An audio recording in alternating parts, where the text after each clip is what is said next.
you've ever seen. Big-time backers laying out big bucks just to get their names on a 100-mile-per-hour marquee sign. And a standing room audience of 70,000 high rollers at the biggest sporting event of the state. And stars, have we got stars. Leading the list of players, matinee idol Ernie Irvan. Ernie Irvan starts from the pole where there's a $60,800 Unical bonus. Can you cash in on that, Ernie? Well, I sure like to. You know, it's Kodak Film Chevrolet. It's been running good in practice, ran good in qualifying. It's just 400 laps, so we'll talk about it again. Season's box office leader, Bill Elliott. Bill Elliott, you're starting way back in the 25th spot here. You're trying to protect your points lead. How do you look at it tonight? Well, you know, we had a problem at Darlington with a flat tire. We got back early in the race, and it's no different there than it is here. You know, we had kind of a bad day qualifying, but we'll take what we got. Feel like we ought to run good tonight. Wait and see. Thank you. Every time this fan favorite has a baby, he goes on a winning streak, leading the polls for Father of the Year, Darrell Waltrip. Well, that winning streak stands at 2. You've won the last 2. Can you make it 3 in a row? Hey, I tell you what, I'm real racy tonight. We've been fast all day in practice, and I just feel like we can do it. In the midst of his farewell tour, saying goodbye to Richmond for the very last time, the King.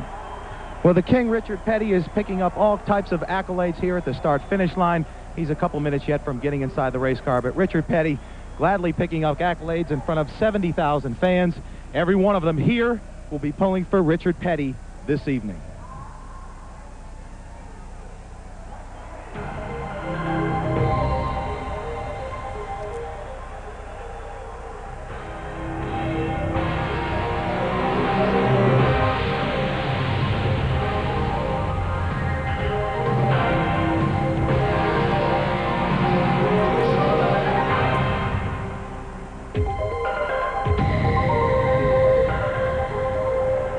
The Richmond 400 is brought to you by Smooth Bush Beer and easy drinking Bush Light.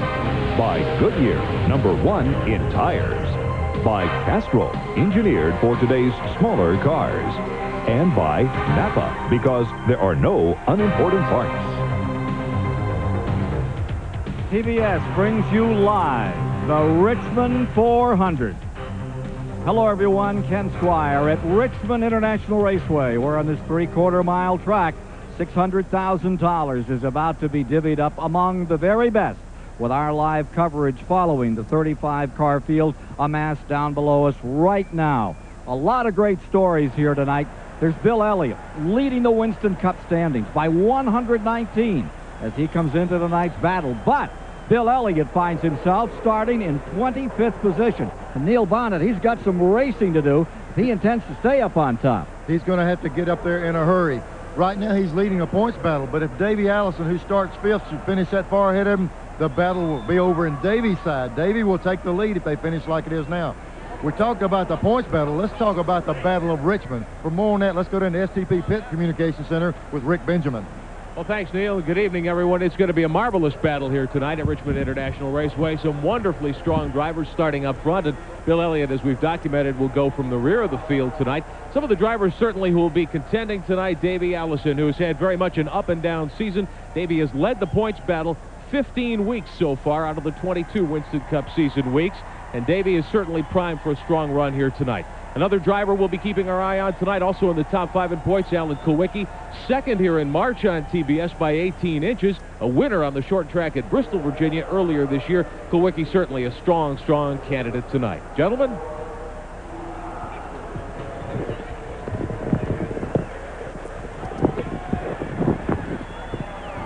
I'm on headset. Well, hello. And before we go topside to Ken Squire and Neil Bonnet, let's let you know who is working in the pits for us tonight. Patrolling pit lane, as usual, Randy Pemberton on TBS Sports. At the other end of pit lane, normally we have Dr. Dick Berggren, the editor of Stock Car Racing Magazine. Our condolences to the Berggren family. Dick's mom passed away this week, and Dick couldn't be with us, but we're very grateful to the Nashville Network for letting us use one of their finest men. Glenn Jarrett will be with us tonight at the other end of pit road. Well, thanks, Rick. It certainly is a pleasure to be here, and the thoughts and prayers of all the TBS crew are with Dick Berggren and his family tonight. Getting set for a start on the Richmond 400. Field is amassed, and we'll be back to take a look at the starting grid in a moment. Stay with us. Live coverage of the Richmond 400 tonight on PBS. Folks in these parts think Tom Lawton is the best thing to ever turn a wrench. But back east, they'll put their money down on the guys at McClellan's. It seems in every town there's always one place that does a little bit better job fixing your car. And it seems the things they all have in common are great mechanics, great service, and Napa parts. Look for the sign of quality car repair. Napa. Where to find the Mountain Man. A mountain man can often be found on the trail of adventure, in search of remote watering holes, or weathering harsh climates. Most often, however, you'll find the Mountain Man wherever you find smooth bush beer or easy drinking bush light. So, head for the mountains and find yourself in the wide, open world of the Mountain Man.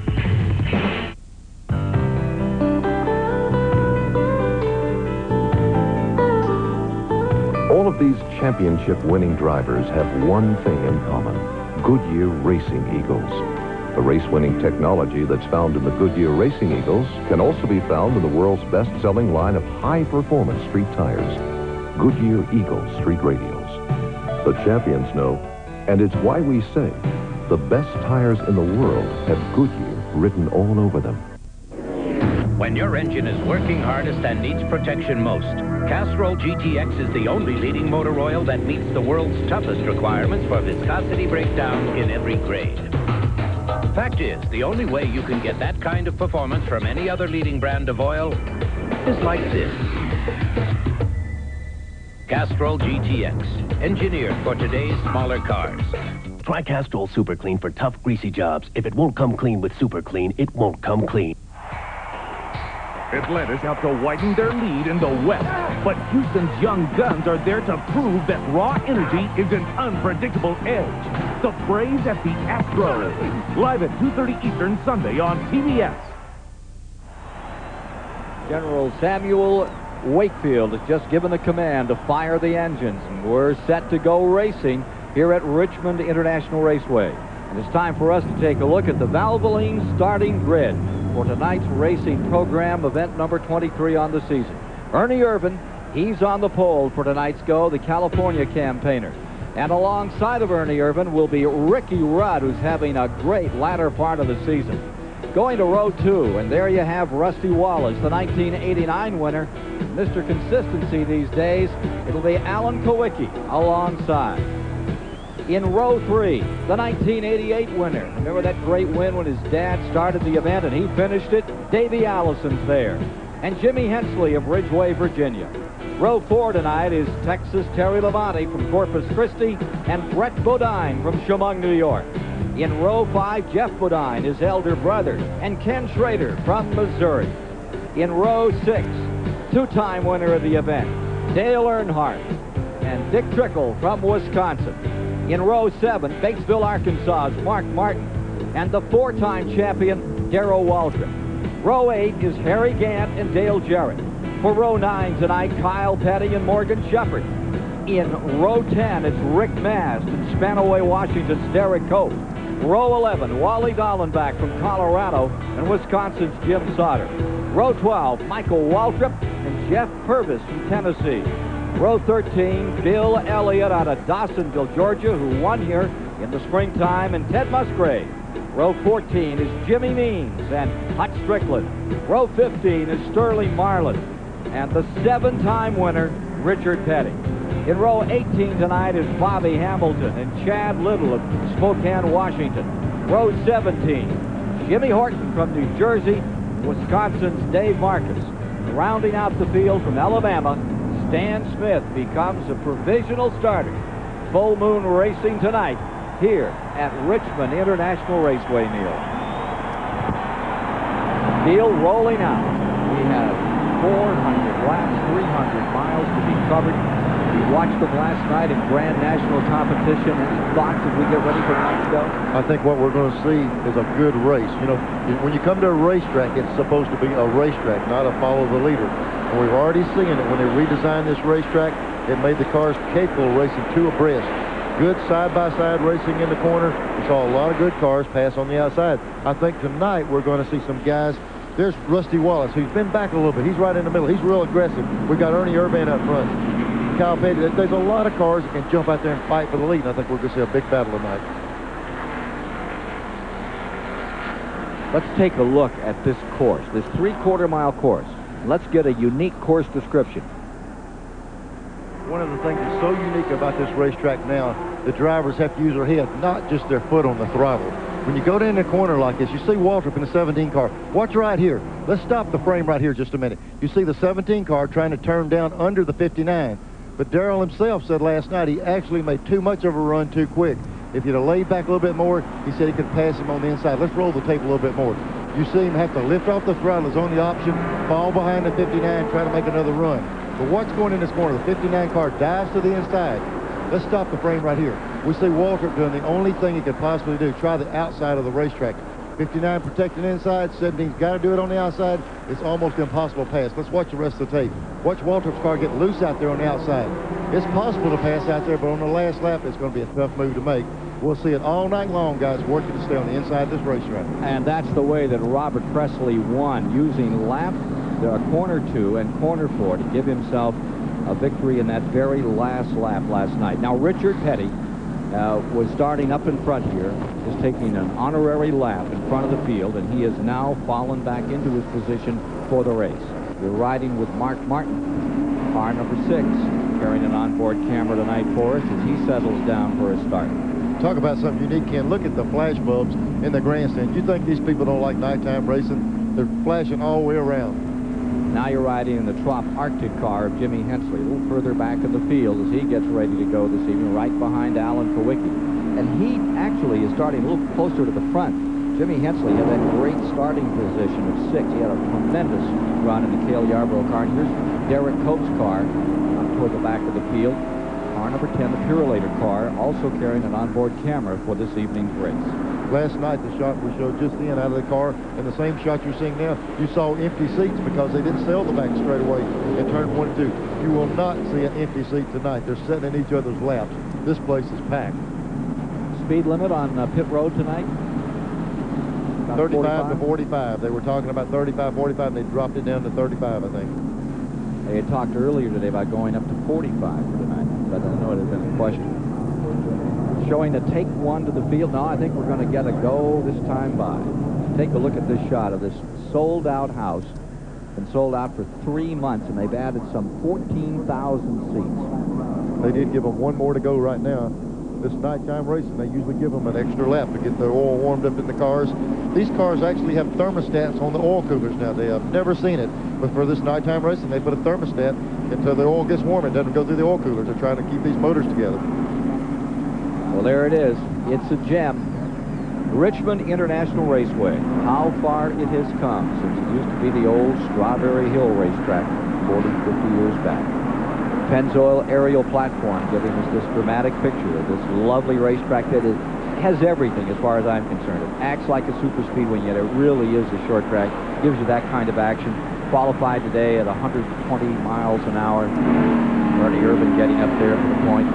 Some of the people in the state just a while ago said every time they come here, they break records because they add seats and they add more people. It's a new record every time they hold an event for sporting events in Virginia. Mark Martin back there in the 13th position. Pontiac pace car breaks onto pit road. We're ready to go racing with Ernie Irvan and Ricky Rudd up in front.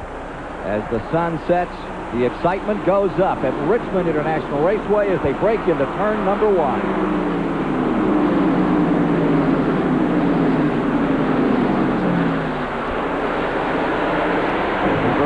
Right out front, last night he did the same thing as Bushmore. He jumped right in the lead. Look at Kowicki go to 3rd, and here comes Rusty Wallace trying to shoehorn his way through on the bottom. Clean start and 1 lap down. 399 to go. Here's Ricky Rudd in that second spot. You want to hug that inside rail, as Neil was pointing out, that course description. Turn 2 is so tight. You've got to be just right to get through there. Alan Kowicki, look at him running in third. I'll tell you what's impressive is Ricky Rudd. You know, everybody was concerned that the 4 car might jump out there and run away, but Rudd's not letting him get away from him. He's putting a lot of pressure on him. Rudd has always run well at this racetrack, including the old racetrack. This is his home track, and he runs well when he comes here. There he is. He's turning down up under the 4 car. Looking for his 4th turn. 13th Winston Cup victory. The Chesapeake, Virginia native dives down to the bottom in turn number 1. And Ernie Urban, the California campaigner, slams the door. That's what's so good about this racetrack, Ken. Usually at a track, when a guy gets that much beside you, got to lift. The 4 car just drove it a little bit deeper and kept the lead. Temporarily.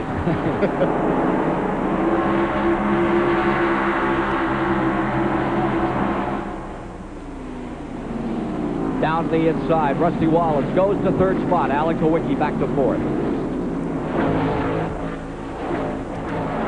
In fifth, Davey Allison. Sixth is Brett Bodine. Seventh now, Hensley. He's dropped a spot. Terry Labonte is in eighth. Schrader is in ninth. Earnhardt is in 10th. Earnhardt picking up 1 spot from the start. And here's Earnhardt moving up on Jimmy Hensley in the Cale Yarborough number 66, the Croft Oxford car.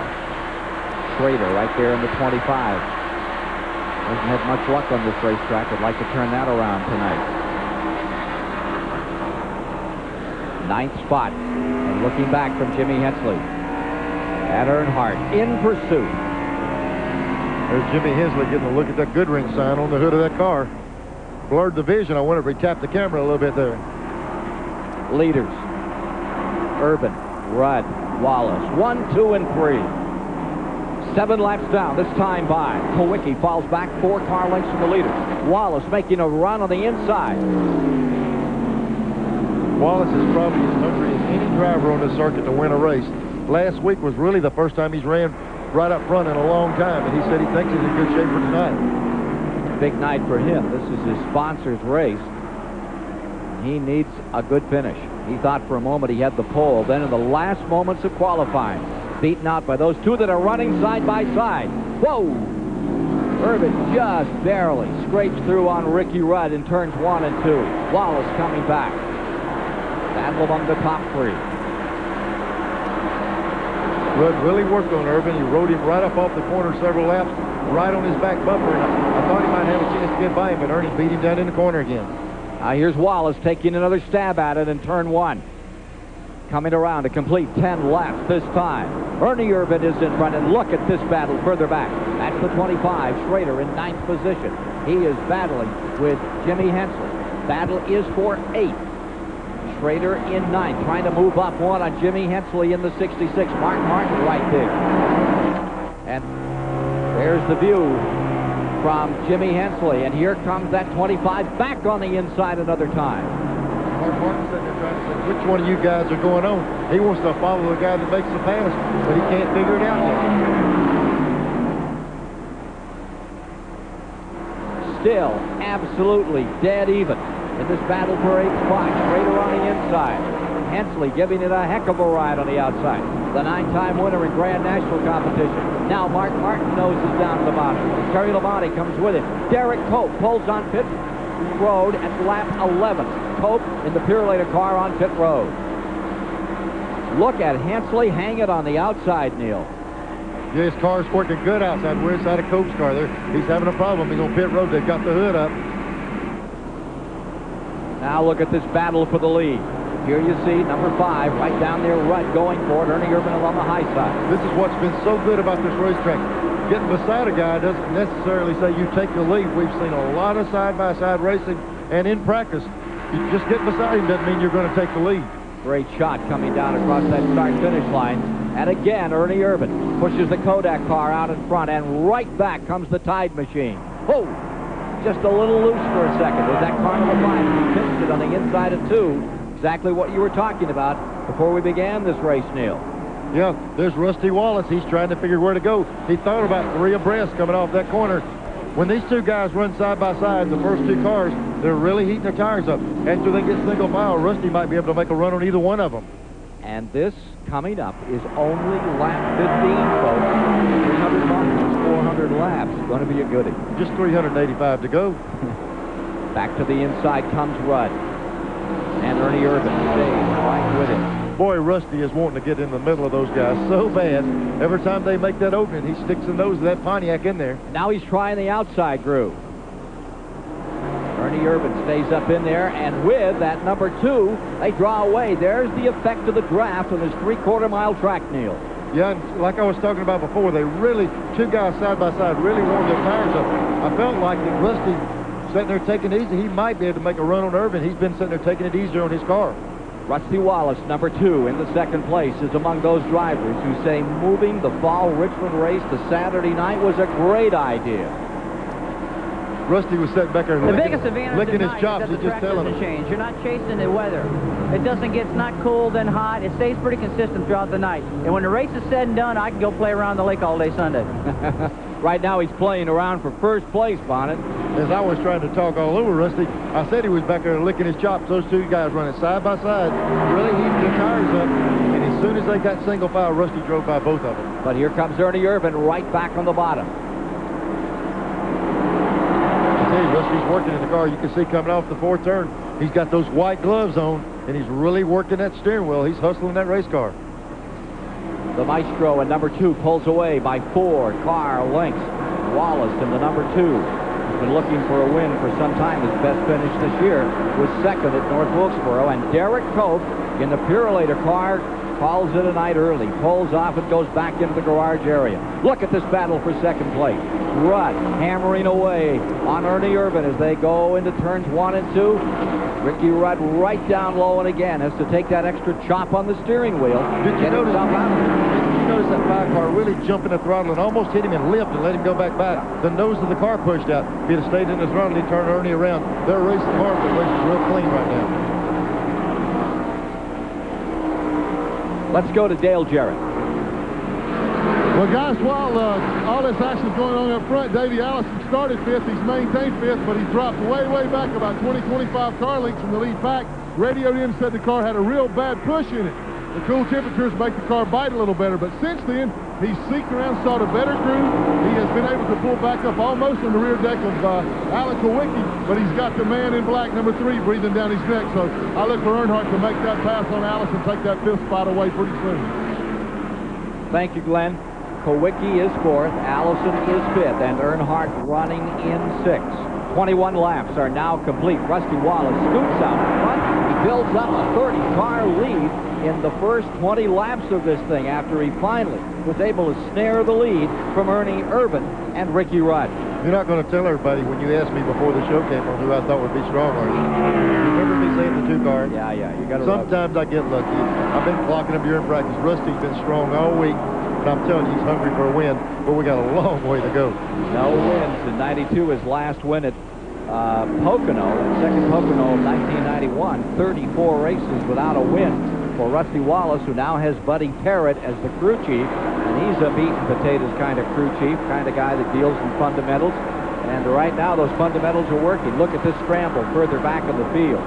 There's a real snarl as Terry Labonte in the 94 pushes down to the bottom to go for 11th place under number 66, Jimmy Hensley. Dale Jarrett is right there as well. As a gang of them head down into turns 1 and 2. The action just beginning, folks, at Richmond International Raceway. Stay with us. Racing. I can't explain it. You're kind of in a limbo zone. Time's different. Speed's different. Everything works different. It sounds totally cosmic. It's out there somewhere. Kyle Petty and Mellow Yellow. There's nothing mellow about him. For new vehicle quality, Chevrolet is the best full-size pickup. That's a quote from J.D. Power & Associates, one of the most authoritative research companies in the automotive business. Chevrolet is the best full-size pickup, the highest initial quality in its class. Only Chevrolet. The trucks you can depend on. The trucks that last. Here we go again, guys. Wow, I feel good. Yeah, this guy really gets around. He's got the auto license. American Orient Paul, we're guaranteed. I feel good. Yeah, 2 years, no matter how far he goes. That's why we've been everywhere. Vegas. I feel good. Yeah. Daytona. L.A. Wherever we're going. Yeah. And we're not even tired.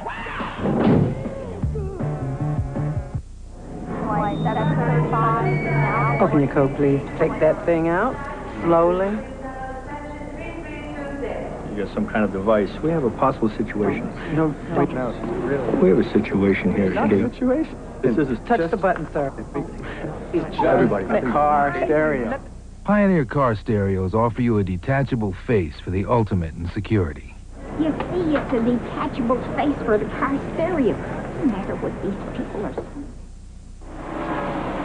Welcome back to Richmond International Raceway, the Richmond 400, a Saturday night in September. It's been a barn burner so far here at the well-lit 3/4 of a mile Richmond International Raceway. As always, the Gillette Halfway Challenge is up for grabs tonight. Driver leading at halfway picks up a check for $10,000 from Gillette, the makers of Right Guard Antiperspirant.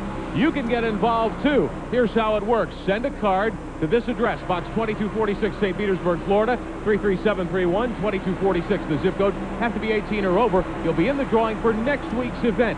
If we call you during the race and you can tell us who's the leader at halfway, you'll win a brand new Chevrolet Lumina Z34 from Gillette and Chevrolet. We'll have the winner for you tonight a little bit later on. Also, gentlemen, a note about Derek Cope, who ran into problems early. His oil pump belt has come off, we understand. The engine has started to lock up.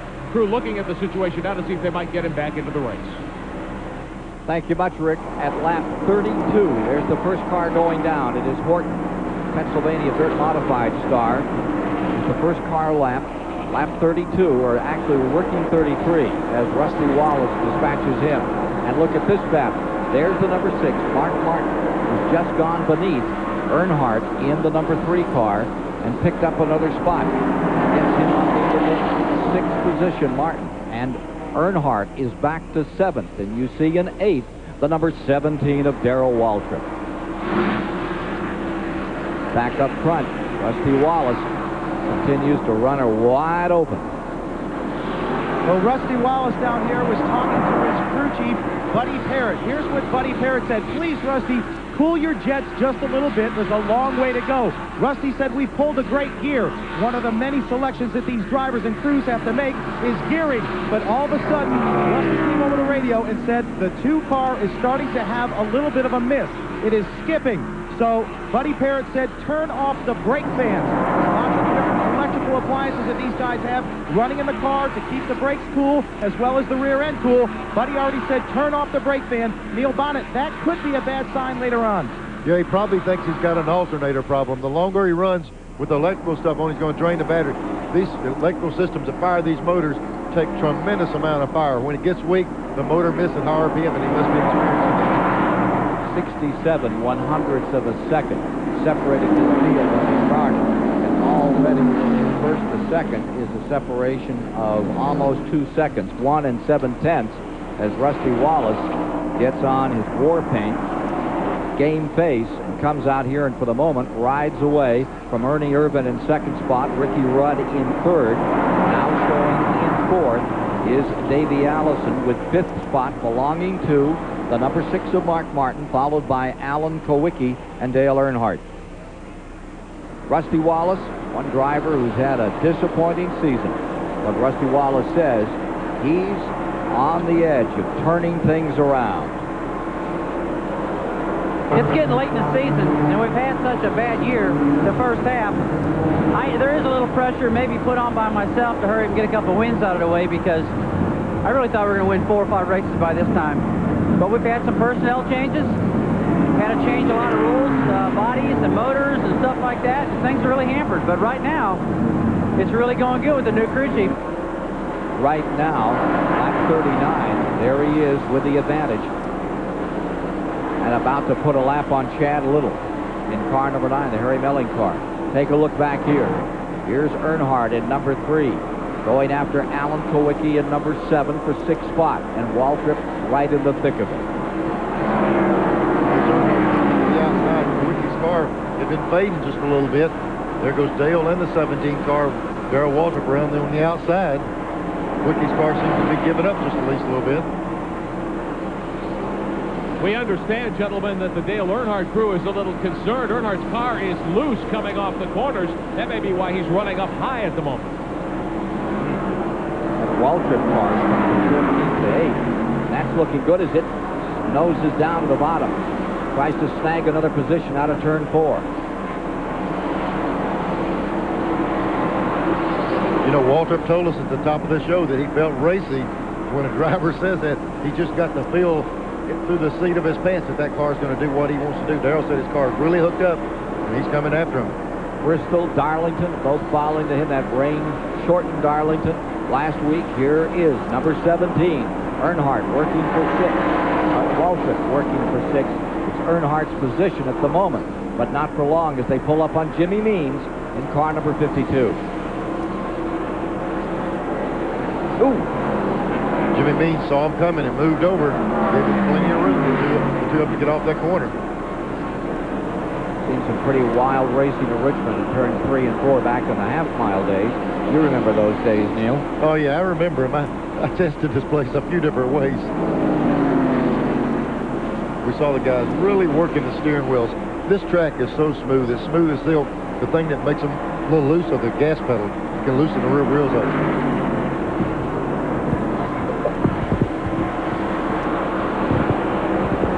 Dale Earnhardt, if anybody here is an expert on those career season Winston Cup point battles, it's the 5-time champion Dale.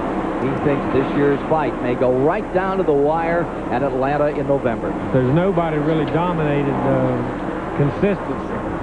Davies had his problems with crashes, and we blew up, and Bill's had his problems being off on the chassis or whatever, and who knows how it's going to turn up. Allen's been about the most consistent car out there, him and Harry Gant. So if they can keep that up and Bill and Davey keep having little miscues or whatever, it could be anybody's race. For the moment, the guy who is trying to win that race for the championship for the 2nd time in his career, that is Bill Elliott, is back in 20th position. Recall he started 25th tonight, still trying to work his way up through. I talked to Junior Johnson just before the race started. He said when they qualified, they had a motor in the car that looked the best they've ever had on a dyno, and it just wouldn't run around the racetrack. And they've stuck a couple of more motors in the car, and they still haven't been able to get Bill up to speed. They've got a problem, and they can't figure it out. There's Bill Elliott closing up on Jeff Purvis in the Bobby Allison car, the number 12 just in front of him. Jeff Purvis stepping in where Hutch Strickland had been seated, and here comes Sterling. Lots of stories developing there as they press back in 20th spot. Sterling getting to the bottom of the racetrack, making some room on Purvis. This at lap 48. Sterling working down the bottom, trying to get under Jeff Purvis in the 12 car. Bobby Allison's same situation we had before. There's Bill Elliott trying to see which way the other guys are going to go before he can make a move. Caution free if you're just joining us thus far, working toward lap number 50 with Rusty Wallace in front, Ernie Irvin in second. Watching further back in the field as car number 12, Jeff Purvis, stays there in 19th position. And now you're riding with Mark Martin, who is chasing Davey Allison. What a scramble they're having. That's 3rd and 4th position going down the back straightaway. Yeah, Davey just cleared him. Davey just got around Mark just a few seconds ago. We're looking at the RPM. The car's all the way down to 51 or 5,200 RPM in the corner. Here they come up on the straightaway. Let's see what kind of RPM this thing turns at the end of the straightaway. 8,200 is about the most I saw that time. 140 miles an hour, too. Yeah, that's what's misleading. Everybody says, boy, you're on a 110, 120 mile an hour racetrack, but you slow down so much in the corner, you have tremendous straightaway speeds. Back up to 138, scoots down into the banking. Around that corner. Ford telemetry giving us this idea of what those motors are turning. And look at Mark Martin scoot that Valvoline Ford right up there beside the Texaco number 28. Can we talk about racing come a long way? I have to say TV sure came a long way. It sets the fans. I've never heard people talk so much how it feels to look at the TV. You feel like you're sitting in the race car. Folks, I'm telling you, that's just the way it feels sitting in that car watching all the stuff on the tachometer, the speed, all the different deals. Just feel the speed in it. Want to get a sense of speed? Ride right here with Mark Martin out of the side window here. And that's, if they'll notice that car come off that corner, how it slid out. You're not driving it out there. You get it aimed off the corner, and when it makes this last little, watch the car and it jump out at the wall, and it feels like there's a cushion of air off the side of the car that really stops it from hitting. Let's see if we can follow that thing up off the corner again. Let's do it one more time. Here he comes. Now watch the car. He's driving up off the corner, but watch the big move to the wall. And then the car almost wiggles. It's almost like there's a cushion of air between the concrete wall and the side of that car. You feel like you're going to hit it, but there's a buffet right there, and the car just bounces back off the wall without actually hitting it. From 13 to 3rd has come Mark Martin in car number 6. Bernie Urban still lies second.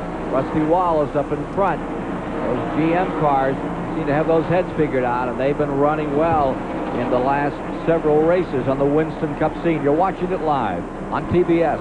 Richmond International Raceway sold out for months. Added 14,000 seats, and they were gone instantaneously. There's your leader. It's still Rusty Wallace as the laps continue to be his. We've got some changing to do, too. Fix this You've heard from them. Now it's time to hear from people like you. What do typical Americans think about critical issues facing America today? Coming back, loss of jobs. Disconnected from the American dream. We need leadership. Freedom of choice. Larry King takes his unique brand of talk to our nation's heartland as live from Wichita, CNN and Knight Ridder present a Larry King Town Meeting, Sunday, 9:30 Eastern on CNN. What does it take to be a mountain man? Do you need a big horse? Do you need a deep tan? Do you have to have a saddle? Do you have to have the gear? Well, the simple truth is you just gotta have the beer. Bush beer, an easy drinking Bush Light. Have you got what it takes to be a mountain man? What does it take to live a mountain man's life? Get smooth Bush beer is a drinking Bush Light. When your engine is working hardest and needs protection most, Castrol GTX is the only leading motor oil that meets the world's toughest requirements for viscosity breakdown in every grade. Fact is, the only way you can get that kind of performance from any other leading brand of oil is like this. Castrol GTX, engineered for today's smaller cars. Try Castrol Super Clean for tough, greasy jobs. If it won't come clean with Super Clean, it won't come clean. You about finished? How's it going? Great. We have a lot of good mechanics that shop at AutoZone. Well, you also have a lot of people who just want to save some money by doing a simple job themselves, like changing their oil or putting in new plugs. They just want to come in, get what they need, and get out. Well, at AutoZone, we have parts for just about every car made. So if you know what you want, great. But if you're not quite sure about something, no problem. We'll help. After all, that's what we're here for. Welcome back to Richmond International Raceway. Saturday night short track racing, Winston Cup style. Cars and drivers are underway. We've gone caution-free to this point, and Rusty Wallace has been the driver in command. One of the many stories within the story of the race tonight that we'll be watching for you, the True Value Hard Charger standings. This is how it looks season to date. Davey Allison leading Alan Kowicki with a big lead, but the points are paid at each race. It depends on how the drivers move up through the field. We'll keep track of it for you here tonight and update you on the True Value Hard Charger situation as we get closer to the finish tonight. We're pleased to welcome to the STP Vic Communications Center the winner of the 1990 Daytona 500, Derek Cope of Spanaway, Washington. Derek, sorry you're out so soon. What put you out tonight? Well, unfortunately, we had the alternator belt come off, and I took out the dry sump pump belt, and we lost all the oil pressure to the motor, and ended our day for the Pure Layer Filter Chevrolet. Locked up the motor. Sorry that happened. Thanks for stopping by. Yeah. We're looking at leader Rusty Wallace. Is he the toughest contender out there so far? Well, Rusty, he looked awful tough in practice. You know, he ran a lot of runs here, and we tested up here with him, and he had his car turning real well in the middle of the corner, and the car was getting off the corner, you know, very tight, and he looks hooked up right now. How about Darrell Waltrip? He's been the hottest driver the last few weeks. Well, he's awful tough anytime. You know, Darrell, he's awful smooth, and he's very cagey. And I ran out there with him in practice, and his car was turning real good and had a lot of horsepower, so he will be a factor in this race, I think. Right now, though, it's all in the hands of Rusty Wallace. Thank you, Derek Cope. Best of luck the rest of the season. When Rusty Wallace won this race in 1989, remember he ran out of fuel as he came across. Dale Earnhardt right there with him. Well, here he is. building up a big lead early in the going. 64 non-stop, all caution-free laps thus far, averaging 114 miles an hour. Cracking three-quarter-mile records, only 105 miles an hour, even if they come in for a couple of fuel stops. On this run they're making now, we're in for some records, Neil. They're flying around this racetrack. That's one thing about this nighttime racing. In the daytime, the heat, the speed falls off, but not at night. If anything, we clocked them last night. They got faster as the race went on. Now here you see a second-place move that has put Mark Martin in that Ford all the way up. Remember, he's come from 13th. Car number 6 is now second on the field, and that is the fastest thing out here. There is Mark Martin working that car number 6 around this very tight track. It's a lot different than any other track on which they run. It's a D-shaped three-quarter mile. Got this big sweeping main straightaway that's banked. Got that straightaway down the backstretch that's as straight as an arrow. And on that particular area, well, you saw it from Mark Martin's vantage, just how much you slide the car on the tube right up into the wall. Here he is at work. Mark Martin trying to close in on Wallace. He is now in second, and Ernie Irvin's back in third. Hey, that ain't work, that's play. That's what these guys love to do. Yeah, you play. Remember when you were playing out here and you stuffed the old Budweiser Junior Johnson car right through the wall and you stopped from 100 to 0 in 5 feet? You bent that car like they've never bent a car before, right? I bent it double when they set it back on the ground. It set in the middle of the car, and the front and rear wheels were off the ground. It stopped in a hurry, I tell you. How tall are you? Well, I was 5'8". After that, I was about 6'3". And now what are you? Well, then after Charlotte, I'm 5'8" on the left and 5'7.5" on the right. I lost a half an inch on my right foot. But maybe it's a good thing I got out of those cars. I was losing length all the time on my legs. Now take a look at car number 3, Earnhardt here. Dale Earnhardt trying to get back up. He's been having an iffy season to date, and he is running in 9th position at the present time.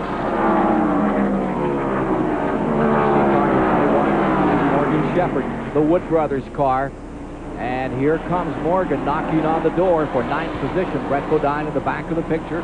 He's running in 11th. Alan Kowicki has fallen to 12th at this moment, and Alan is really off his feet. He is backing up. Here's Morgan on a charge and getting beneath the 5-time Winston Cup champion. Points that certainly will bear watching, gentlemen, as we move toward the 100-lap mark is when these drivers are going to head to the pits. The indication we're getting in the STP pit center is that around the 100-lap mark, is, if we stay green, is when drivers will start diving toward pit road. Certainly Alan Kowicki and Dale Earnhardt will be among the drivers wanting to make some handling adjustments as soon as they can. I'm sure they're hoping for a caution as we watch Rusty Wallace set the pace. The Napa standings after 60 laps of competition. We're actually working lap 73 at this moment. Wallace stays in front. Wallace is out front, but we're getting reports, Ken, that his right front brake rotor is giving him a lot of trouble. He's getting a lot of heat in it, and they think there might be a problem there. Now take a look right here. There you see the number 2 of Wallace. Remember, he's only had, what, 2 top 5 finishes thus far this season, trying to get better at it out here tonight. Closing it down. Moving up on the Crop Arctic, number 66, to put him a lap down. Look at the car. There's where the car is strong. See it cut down on the bottom of the racetrack? He drives it right down the bottom, drives right up beside the 66 car up off the corner. When you've got a race car that can run high, and then when you want it to jump in the bottom, watch him right around the bottom of the racetrack. Watch the acceleration off the corner right here. Watch him pull. The car makes a good run off of the corner. Just like Rusty said, he's hooked up and he's ready to go racing tonight if he doesn't have any problems. Well, there you see Jimmy Means. He's about to be lapped for the 2nd time in the event. Right in front of him, Stanley Smith now about to go a lap down. Wallace is pulled to a 2 3/10 second advantage over 2nd place runner Mark Martin for the moment. A while ago when Rick Benjamin was talking about they're going to stop somewhere around 100 laps, you got to be careful this first stop. After that first stop, they can weigh the fuel, they can check how much they burned, they know their gas miles. This first stop, it's a big guess, and you can't afford to guess wrong. Once one guy pits, you're going to see a bunch of them come in. There's Brett Bodine down up on the inside of Earnhardt. They said Earnhardt's car was loose off the corner. You see it wiggling there. He's losing positions as these guys drive under him. For 10th. Going for 10th. Earnhardt trying to take it back on the outside in turn 2. Live coverage tonight here on TBS from Richmond International Raceway. Hope you race fans are enjoying it as we watch Brett Bodine squeeze through on the inside for 10th place and draw away handily from Earnhardt. Yeah, when your car's loose like that, you saw Earnhardt's car go in the corner, and he went way up on the racetrack. He didn't drive it up there. The rear wheels were sliding out from under him, and he had to turn the wheels to the right to chase it to keep it from turning. He's got big handling problems. They're going to do a lot of work when they get a caution. Let's go to Glenn Jarrett standing by with Richard Childress of car 3 right now. Well, Richard, Dale started out pretty strong, but the car seems to have gone away a little bit. What's the problem? Well, the car is real loose off and a little bit tight in the middle, so we're going to try to make an adjustment. You know, I think we used a lot of tires, you know, trying to go up through there. But we're going to see what adjustments we make this next time. If it goes green, when are you going to try to pit? What lap? I think somewhere around 120. Okay, guys, they're looking forward to 120 laps so they can make that adjustment on that car, getting back up toward the front. When we were here in the spring, they ran 101 green flag laps at the outset of that event. You'll recall, Bill Elliott went on to victory in that event, one of 4 in a row that he won. We've now completed 80 laps without a sign of a caution as Rusty Wallace continues to dominate the event with Mark Martin in 2nd, Ernie Irvan is 3rd, Davey Allison 4th, Darrell Waltrip is in 5th, Kyle Petty 6th, Trickle 7th, Rudd 8th, Shepard 9th, Bodine, Brett is in 10th. You can do it. Top quality paint at rock bottom prices. That's the True Test home decorating sale at True Value. Get Easy Care Latex Flat Finish for just $9.88 a gallon. Then save $4 on the most popular stencil from Stencilese, their Ivy pattern for just $2.95. And that's just the start of the savings during the True Test home decorating sale. You can do it with True Value. The temperature never drops below Xerex. That's very important to remember, especially at a time like this, when it's very deserted and very cold. Ah, you did remember Xerex Antifreeze. The temperature never drops below Xerex. Someone's taken some steps to juice up their batteries. And today's Duracell batteries can even outlast the ones we made just a few years back. You can't top the copper top. Today, performance cars come in a variety of designs, sizes, and even prices. So do Goodyear Eagles, the world's most successful line of performance tires. There are all-season Goodyear Eagles, new ultra-performance Goodyear Eagles. There are Goodyear Eagles for the classic and for the contemporary. No matter what performance car you own, there's a Goodyear Eagle priced for you. It's another reason we say the best tires in the world have Goodyear written all over them. A deadly journey. I want to know where the gold is. Uncovers an ancient secret. They came in search of the Firewalker's gold. A secret worth killing for. And it's gone. I get a feeling about this trip. Chuck Norris, Lou Gossett Jr. Firewalker. 10:35 Eastern, Sunday morning on TBS. And for the lead, Mark Martin on the inside, rushing through. Working lap 87, Mark Martin going for the first spot and taking it away from Rusty Wallace. As we rejoin you at Richmond International Raceway, Batesville, Arkansas campaigner in a Jack Roush Ford Thunderbird. Mark Martin takes the advantage, and Rusty Wallace is relegated to 2nd spot. We didn't want anybody to miss anything during the commercials, so we had Mark wait till the first lap back up Massey. Yeah, right. You got this TV thing down cold, don't you, Neil? It just happened to work that way. Ernie Irvan stays 3rd on the field for the moment. Here's the hottest thing on the racetrack. It is Mark Martin in car number 6 picking up the advantage. Rusty Wallace's car was so good at the first of the race, but he's on an empty tank of fuel. The car's 150, 175 pounds lighter than it was when it started the race, and he's lost the handle a little bit. Mark Martin's car has gotten better, and Rusty's is backed up just a little bit. There's Mark. Now, that's the way you want to drive one. Just sit out there and cruise around, leading the race. It's a lot more fun in that position. Mark Martin's another fan of nighttime Winston Cup racing, including the fact that it shortens the driver's work week. The advantage of it is that I see is it gives the drivers, the crews, and all the people that staff the races every weekend, the Sunday off.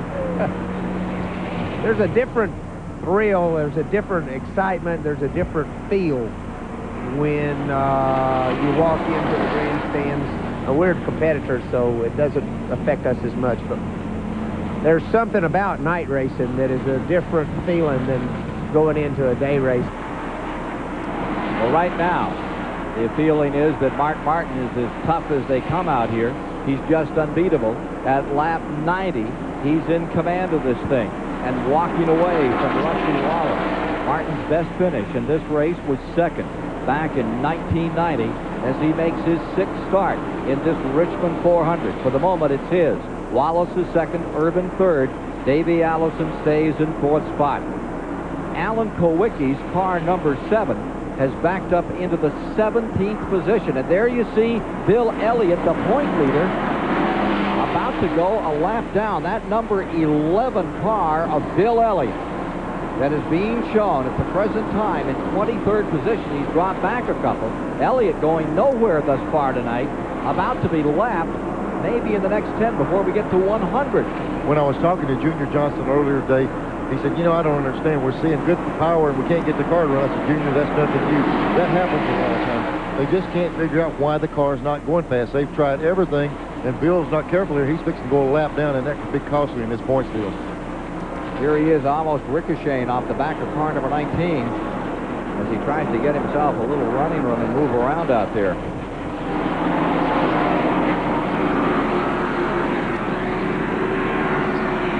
Well, guys, as you said, Kowicki is backing up a little bit. Paul, he seems to be fading. What's wrong with the car? Yeah, the car's just real tight, you know. The car's real good in last practice. It's totally different during the race right now. We'll see. We'll get the Hooters board back up front where it needs to be. When are you planning to pit? Probably going to pit when the leader does, 10 to 15 laps. Well, guys, one of the problems when you go this long under green, if you miss the setup early, you get way behind. Also, when you have to pit under green, you don't have the time to make as many adjustments as you would under caution. So it might be a long night for some of these guys.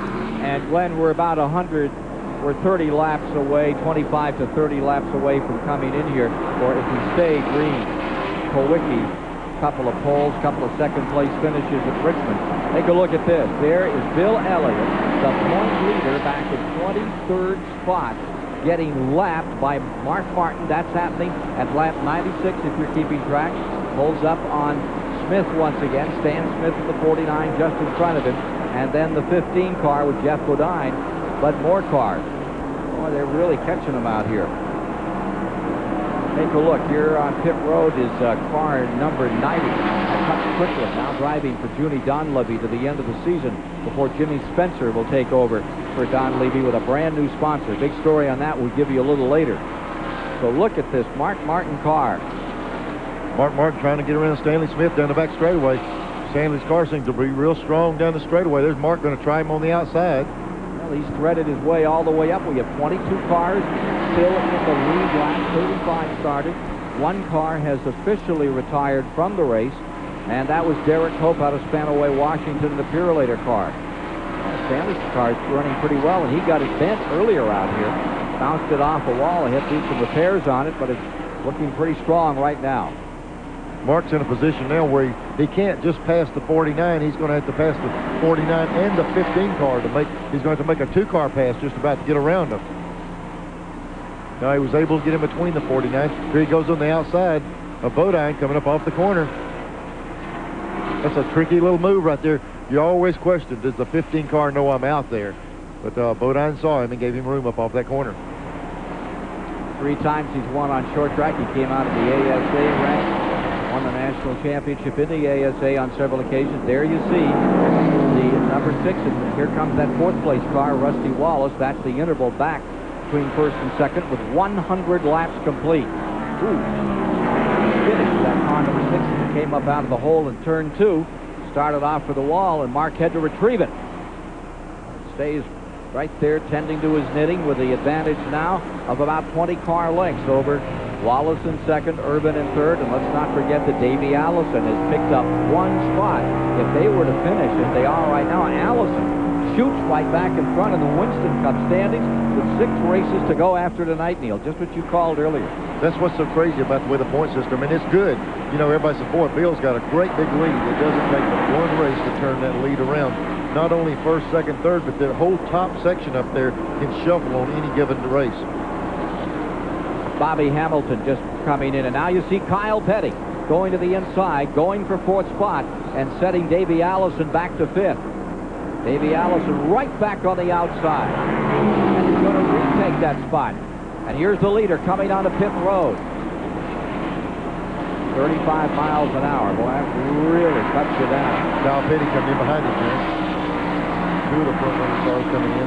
At 103 laps on this 3/4 mile track, we have the leader and what had been the 4th place car on pit road.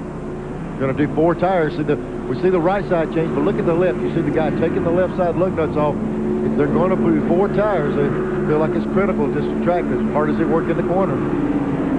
The average speed through the first 100 laps stays about 113 miles an hour. Now Davey Allison comes in. Dick Trickle, Wally Dallenbach, and the 41 car. Dave Marcus at the controls of that tonight. Kyle Petty and them hit the Trickle car, and Kyle Petty hit coming out of the pits down there. Here's the Rusty Wallace number 2 car coming on the pit road. So all the leaders are taking advantage. Caution is out. There is a yellow on the track.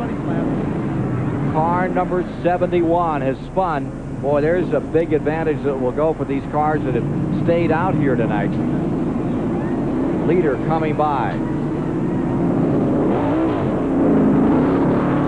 Let's go to Randy Pemberton. Well, gentlemen, just about half of the field was in pitting, and that can be a terrible thing. Rusty Wallace was in, Alan Kawicki. Rusty decided to take on right sides and leaves, but this is going to see where it stacks up as far as if anyone got lapped on the racetrack. We'll have to sort it out in scoring here. Gentlemen, Neil, Ken, you'll have to figure that one out from up there. I'll tell you what the big thing is, that Bill Elliott just got a lap back. That's the major story. Elliott, remember, had fallen a lap to car number 6, and now he has picked that lap back up. So it's a big break for Bill Elliott. Now Ernie Urban is going to pull in. He had stayed on the track and for the moment had the lead. Boy, there Elliott gets his lap back. Look at Darlington last week. He was a lap down. He stayed out. It rained. He got it back. It seems like they just got a horseshoe with them on this points battle. They get behind and something comes their way and they get right back in it. Let's get on to the story about what brought out that caution. It was the 71 that had its moment to prod. That is the Dave Marcus car, but it's his old pal Jimmy Sauter out of Wisconsin who's driving that machine tonight that brought out the first caution at lap 105. Let's go to Ernie Urban's pit. Urban is in. He is getting a 4-tire change courtesy of the caution flag. Ricky Rudd is also in the pits right behind him. I believe that's the one our camera is on. But Rudd is the one that made out like a bandit on this deal. He stayed out just long enough to catch that caution flag and do that pit work under the caution. Davey Allison was in while the caution came out. They were only going to change 2 tires, but once the caution came out, they decided to go ahead and change all 4 because they were already a lap down. So they said, hey, we got to have 4 fresh tires trying to get that lap back. Last year it was at lap 110. This year, lap 105 when the yellow was thrown for the first time in this race. The Richmond 400. Back with more in a moment.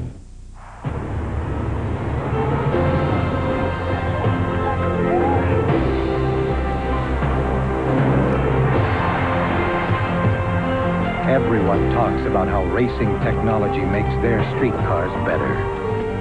What they fail to say is whose race technology has won more than anyone else. Chevrolet. The cars more people depend on. You demand the same things from your car that you demand from your budget. Both have to go more places, last longer, and work harder than ever. So get Walmart savings on the motor oil engineered for today's smaller cars.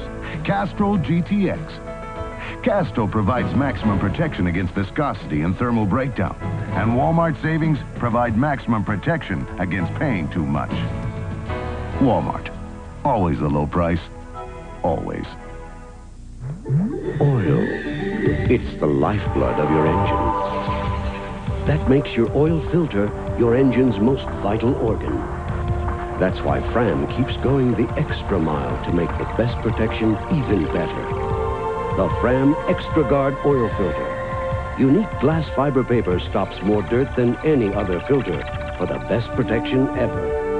Fram Extra Guard. American or import, it's an extra lease on life. Sunday night, the Cardinals want respect. Think Randall Cunningham and company will give it to them? Feathers fly in Phoenix. Eagles, Cardinals. Sunday night, 8 Eastern on TNT. The Richmond 400 is brought to you by Chevrolet, the heartbeat of America, and by Walmart, always the low price, always. Welcome back to Richmond International Raceway. We're past the 110 lap mark under caution. Ernie Irvin catching a break on that falling of the caution flag for the Jim Sauter spin, and he is back in the lead. Now tonight, as usual, in the Winston Cup situation, we have for you the Gillette Halfway Challenge, and here's how you can get involved in that. Of course, the driver leading at the halfway point wins a $10,000 check. Courtesy of the folks at Gillette, the makers of Right Guard Antiperspirant and the Sensor Shaving System. You can get involved if you can tell us who the lap leader is at halfway. You'll win a new Chevrolet Lumina Z34. If you've entered the Gillette Halfway Challenge and we call you at home and you can tell us who's leading at halfway, you'll win the automobile. Now, here's how you can get involved for next week's Peak Antifreeze 500 up at Dover Downs. Drop us a line at Box 2246, St. Petersburg, Florida, 33731-2246. You have to be 18 or older to get involved in the Gillette Halfway Challenge battle. And the following week, if you're called and you can name the halfway leader, you'll win that brand new Chevrolet, courtesy of the folks at Gillette. With Neil Bonnet, Ken Squire, topside here at Richmond International Raceway. 110 laps are complete. Interesting situation here. Wallace, Martin, Allison go down about a lap because they got trapped on that pit stop. This will put car number 4, Ernie Irvin, back up on the point. Morgan Shepherd will be second. Darrell Waltrip will be third. Running in the 4th spot, Dale Jarrett on the restart, with Harry Gant in 5th as we watch Sterling Marlin on pit road. 6th is Ricky Rudd. 7th is Ted Musgrave. How about Richard Petty in 8th position? He's doing pretty well. He's had a top 20 position finish in the last 5 races. He hasn't been too happy with how the car's been handling, but he's been up in there watching the work on Sterling Marlin's car for the Junior Johnson team. Now remember, they're saying that Marlin has an oil leak on car number 22. That's what they're looking for beneath that car, Neil. Yeah, they got a big light on there now so they can try to see what it is. They probably get reports from some of the people following that car that there's oil coming off of it, that they can't find it. Boy, you talk about a turnaround. The 3 guys who were leading the race found themselves by pitting early, almost a lap down. They're on the tail end of the lead lap, and they're going to have to race Ernie Irvin to get that lap back. The word, gentlemen, from pit road is that the 22 car has a cracked oil pan, so they were undoubtedly underneath trying to figure out a way to plug that leak. And time to go back to green flag racing. Sterling Marlin's car had been smoking for the past several laps. Well, I'm with Tony Glover here. He's talking to Ernie Irvin right now. Tony, just how lucky were you that you guys were ready for him to come in under the green? Well, I don't know how lucky we are, but I tell you, I really hate to see something like that happen because I hate to see anybody lose a lap because they pitted early. I hate to see a madhouse like I think it's going to be on the street start. Right. Ernie seems to have faded just a little bit, then came back right there at the end of that green flag run. How is the car? Well, right now we're a little tight in the middle, a little loose in, a little loose off. You know, we didn't really have time to make any adjustments in. Hopefully we'll be okay. Well, I think he will. He's got a lot of his competition a lap down right now. He was very lucky. Look at this scramble up here as they try to get sorted out to get this back underway. The pace car is coming in. Some were 3 abreast for a moment. They still are 3 abreast as they're coming down for the start. And there goes Rusty Wallace up through. Now remember what Wallace is trying to do. He's trying to get his lap back. Trickle is in there trying to get a lap back. Davey Allison. The 4 car was the leader on that start, and there were a group of tail-end cars on the lead lap up in front. And those cars that were lapped down pulled up on the tail-enders, and away we went, Neil. And I'll tell you what, on a start like that, if you're not in 2 abreast formation going in that corner, NASCAR can make a call. But it looks like they're going to let it go like they did. They were all out of shape starting the race. 3 wide as they came down out of turn number 4. You saw it there, as they were still looking for position. Here's the situation. Urban has the advantage. We have 114 laps complete. But getting his lap back for the moment is Rusty Wallace, for sure, as well as Mark Martin and Davey Allison. All three have regained their lap that they were down. That's right, Kenny. It must be questionable on Kawicki in the 7 car because he's racing like everything with Rusty. He's not on the board as the leader. He possibly did it and lost time, too. He's got to stay up front with Rusty. The leader remains car number 4, Ernie Irvin, as they come down to complete 117 laps.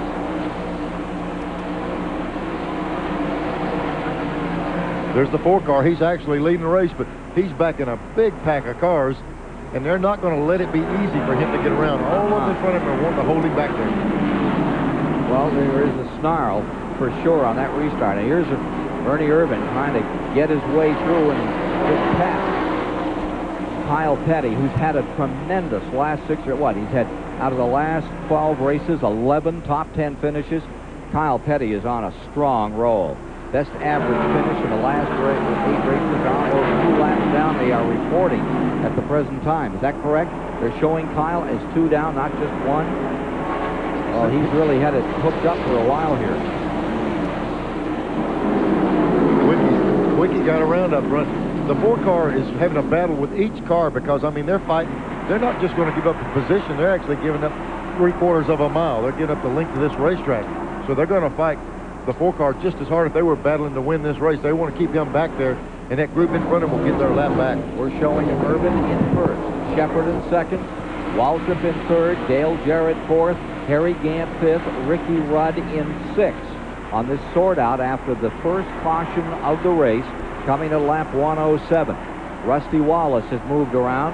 Now take a look here as it's Schrader on the inside in the 25 car, and up on the outside is the 28 of Davey Allison. Looks like they got together coming off the 4th turn, Ken. They rubbed just a little bit as they got off of that corner. Schrader working down low, Allison up high. It looks like a tie all the way around the racetrack. Dave's going to look at that thing roll down the straightaway. Yates' motors are exceptionally strong. And I tell you, Schrader's, Lewis Hendricks motors, we're seeing some good race cars right here. There's Kyle Petty. He's looking for a place to go. Ernie Irvin's threatening to put these guys a lap down. Brett Bodine coming right with him. You surprised about that restart? Well, it was a scramble. You know, your guys in the pits are saying, move to the front, move to the front. You're saying, well, I can't. There's 3 abreast. And I'm sure they were getting screamed at on those radio sets to get on up and get that lap back. Kyle Petty getting nosed up against the wall that time. This year's battle for the Winston Cup. Seesaw affair. Ernie Irvin says it appears no one wants to take command. Looks like nobody wants to win it to me. Davey ends up upside down half the time, and Elliott's just, you know, kind of just making sure he finishes, which is nothing wrong with that. That's part of racing, you know. And Harry, about the time he seems to be running good, then he has trouble, and Allen's still consistent, just, you know, not as consistent at certain tracks. So it doesn't seem like anybody wants to win it. I sure like to be up there racing them, but I don't seem like I want to win it either. I think he does want to win it, big time. I think they all want to win it, but at the level of competition we have now, you're using up a lot of equipment. The racing's so tough. You're breaking race cars. We're seeing a lot of wrecks. To win the championship, you've got to run hard, and you're going to pay the price on some days. Well, Irvin's back 11th in the points at the present time. Here he is closing up on Davey, who we have now back in that lead lap. Reed, Neil? Here they go. Quickies. You know, when they got around Schrader, now Davey's got to battle the 4 car by himself. He's got to try and hold him back and hope for a caution flag to come out. Second place car remains Shepard in the 21, and Waltrip is third in the 17. Waltrip having another very good night here at Richmond International Raceway, with now 125 of 400 laps complete.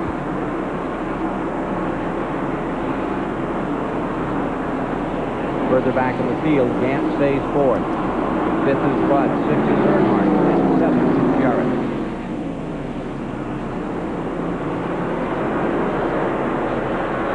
So at 125 laps, it's Ernie Irvin, the pole sitter, with a chance at an extra $60,000 tonight, holding the lead in the Richmond 400.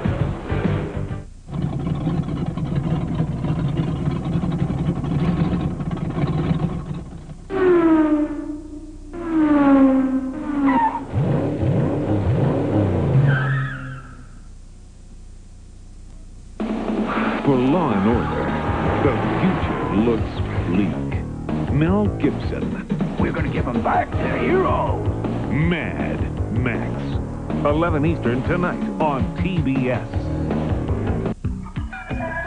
Okay, so we were having a good time after work when this older guy walks up and orders a Bud. Give me a Budweiser. One could have been a coincidence. Yeah, but then... Budweiser. Budweiser. Budweiser. Whoa. Think about it. We like Bud. They like Bud. Yeah, could it be we're really more alike than we thought? Oh, young. Obviously, this was going to require further study. To learn. One of these engines was filled with Castrol Syntec, a new synthetic oil. The rest with conventional oils. They were then drained and started without oil to prove a point. You see, Syntec's unique molecular structure bonds to engine parts. Lab tests show it leaves a layer of protection far stronger than conventional oils. And if Syntec protects this well now, imagine if you leave it in. Castrol Syntec protects in ways other oils can't. A noble warrior advised, the art of protection springs from within. One must stay vigilant against one's unfragrant perspiration, lest one provoke a hostile response. Thus, a Norse ritual is Right Guard Sport Stick. An aromatic array of the freshest scents and maximum protection against disarming wetness. Confirming the wisdom, the best defense is not to offend. Right Guard Sport Stick. Anything less would be uncivilized. Promotional fees and consideration have been paid by the following: Goodyear, #1 in racing, and makers of Goodyear Eagles, the most successful line of high-performance tires in the world. And by Valvoline, people who know use Valvoline. And by the U.S. Air Force Reserve. For most people in the world, the intense power of the F-16 is thousands of feet above. For you, it's a phone call away. The Air Force Reserve, a great way to serve. You couldn't pick a finer night for stock car racing. 34 Winston Cup motors singing quite a September song here at Richmond International Raceway. It's been a beautiful night of racing so far. We've had one caution period. We're working lap 134, and at the moment, Ernie Irvin is showing the way here at Richmond International Raceway. I'm Rick Benjamin at the STP Pit Center. But now let's take a look at the Fram race story to this date. Ernie Irvin got the early jump tonight. He led the first 13 laps. Ricky Rudd led one. Ernie Irvin back again. They had quite a battle going. Then it was Rusty Wallace's show at that point, and Rusty led much of the balance of the first 100 laps. Mark Martin got hooked up on lap 86, flew right by Ernie Irvin on the outside, and Martin really was in control at that point. Wallace came back, Irvin again. Then we had the caution at lap 107. Ernie Irvin took advantage of that caution. He's taken the lead over Morgan Shepherd, who really caught a break on the caution and has advanced to second spot. And the battle is for second spot right now, Rick Benjamin. There you see Waltrip in second. They try to put a lap on Brett Bodine, and right with him comes the 21 of Morgan Shepherd, the 33 of Harry Gant. They're all scrambling for that same position, and Ricky Rudd. That second, third, fourth, and fifth, with Rudd in the number 5, the 5th position. There they are, motoring their way for second spot. It's 17, Waltrip with the position. Shepherd had pulled alongside for a lap. Now he's fallen back to third again. Gant stays 4th, Rudd is 5th, Earnhardt is 6th, Dale Jarrett is 7th, and they're all within about 45, 50 car lengths of each other, straightaway of each other at the present time. Bodine, that's Jeff Bodine is being shown in 8th, and Musgrave in 9th, and Bill Elliott, after the scramble on the restart, has himself 10th position. Elliott, car number 11 for Junior Johnson, is in 10th. Terry Labonte is in 11th. Jeff Purvis in the Bobby Allison car, the Ray Bestis machine, in 12th. And Richard Petty is in 13th at the present time. Well, there you see Darrell Waltrip working his way on the high side and getting around Kyle Petty. Advantage is 2 7/10 of a second between first and second position.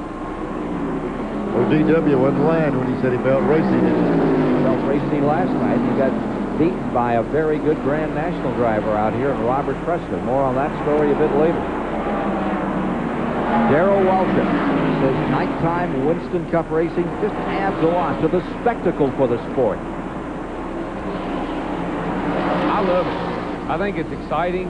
It doesn't do anything for us as competitors, but I think going home and watching it on TV, or if I was a fan in the stand, I would love night racing because it just is more. You see the sparks, the glowing brakes, and the cars just seem like they're just a lot more fluorescent. It's pretty exciting stuff. Indeed, it's exciting as you watch Waltrip in the lap car of Kyle Petty, followed by Morgan Shepherd flashing beneath the lights here. And there you see that 21 car, Shepherd in third, with Harry Gant in fourth. Mr. September could be ready to do it again in 92, the way things are shaping up, with Rudd in the number 5 right there in fifth. Then it's Earnhardt just behind him, running in the 6th position. There's the lap car of Brett Bodine. Then Earnhardt running 6th, and behind him up on the outside is Dale Jarrett in 7th. Good battle further back in the field as Ernie Irvin, the pole sitter for the moment, stays in front, but his lead is diminishing.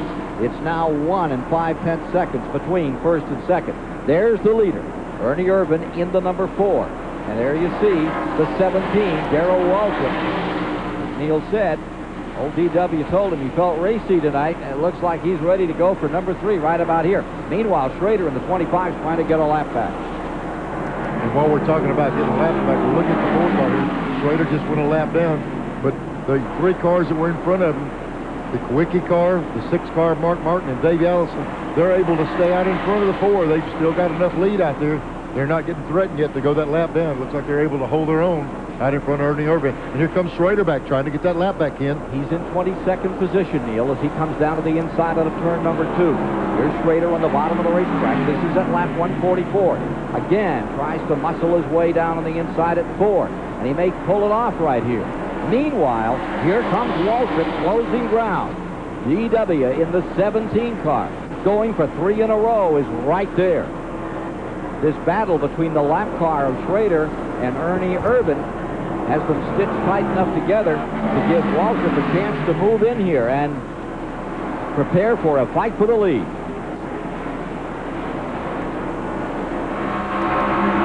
I tell you, in a situation like this, the 4 car having to race Kenny real hard has got him slowed up just a little bit. Now the question is, can Waltrip go right on by Schrader and not have to battle with him like the 4 car? It probably hurt the 4 to battle with him just a little bit. The key is, can Darrell drive right on by Schrader and then work on the 4 car?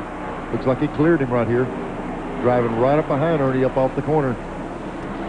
Well, we got a couple of drivers with 4 wins this season, and now Darrell Waltrip would like to add his name to that group. Last night, there's Waltrip making a move on the inside the 4 car. Kenny said last night he's having the most fun he's ever had in his life racing, and you're listening to a several-time champion. That means a lot. 3-time Winston Cup champion Darrell Waltrip down to the inside. Western Auto Car going for first place. Fans on their feet. Battle for the lead. A couple of Chevy Luminas squaring off here at the 3/4 mile Richmond International Raceway as we are 2.5 laps away from 150. Every time Waltrip has a new baby, they win a lot of races. This keeps up, they're going to have a big family before this is over. 7 little peppers before too long. Well, I'll tell you, I walked by their car this afternoon and was talking to old Jake Elder. You just don't hear much about Jake. It used to be Suitcase Jake. He moved from team to team. Looks like old Jake Elder set that suitcase down and settled in. He's got this race team running now. I think he opened that suitcase and took out a lot of old tricks. Suitcase Jake has Darrell Waltrip in first, and there you see Irvin in second. And Harry Gant, the guy who exploded last September, got some lap cars to work his way through. You see right behind the Ernie Irvin car, the Schrader car still trying to make up some distance as Waltrip pulls away. There's Schrader, and then there's Kyle Petty. Kyle's setting a very good pace, but remember, he's come a lap down in here. And then you see Morgan Shepherd's car. He's shown in third, followed by Gant in fourth. First to fourth is 2 4/10 seconds. Now you're looking at Harry Gant at number 33. He's in fourth, and he's got his hands full with Ricky Rudd on the number 5 car. Rudd's in fifth. These 2 guys are running virtually 2 different lines on the racetrack. Gant will go in, he'll move up high. He's never hesitated on any racetrack to try that outside lane. Rudd's running the bottom. Again, he'll sail that thing off on the outside of that racetrack, jump in the gas. He's probably one of the most thorough guys, feeling around, finding a place to work. He doesn't mind jumping on the outside and flirting with that wall. Watch this battle continue between 33.5. And let's not forget that Morgan Shepherd is having a whale of a night. There's the 21 in third. And more on the story on that car from Glenn Jarrett. Well, guys, while those Chevys of Irvin and Waltrip battle out for the lead, Morgan Shepherd rides real close in third.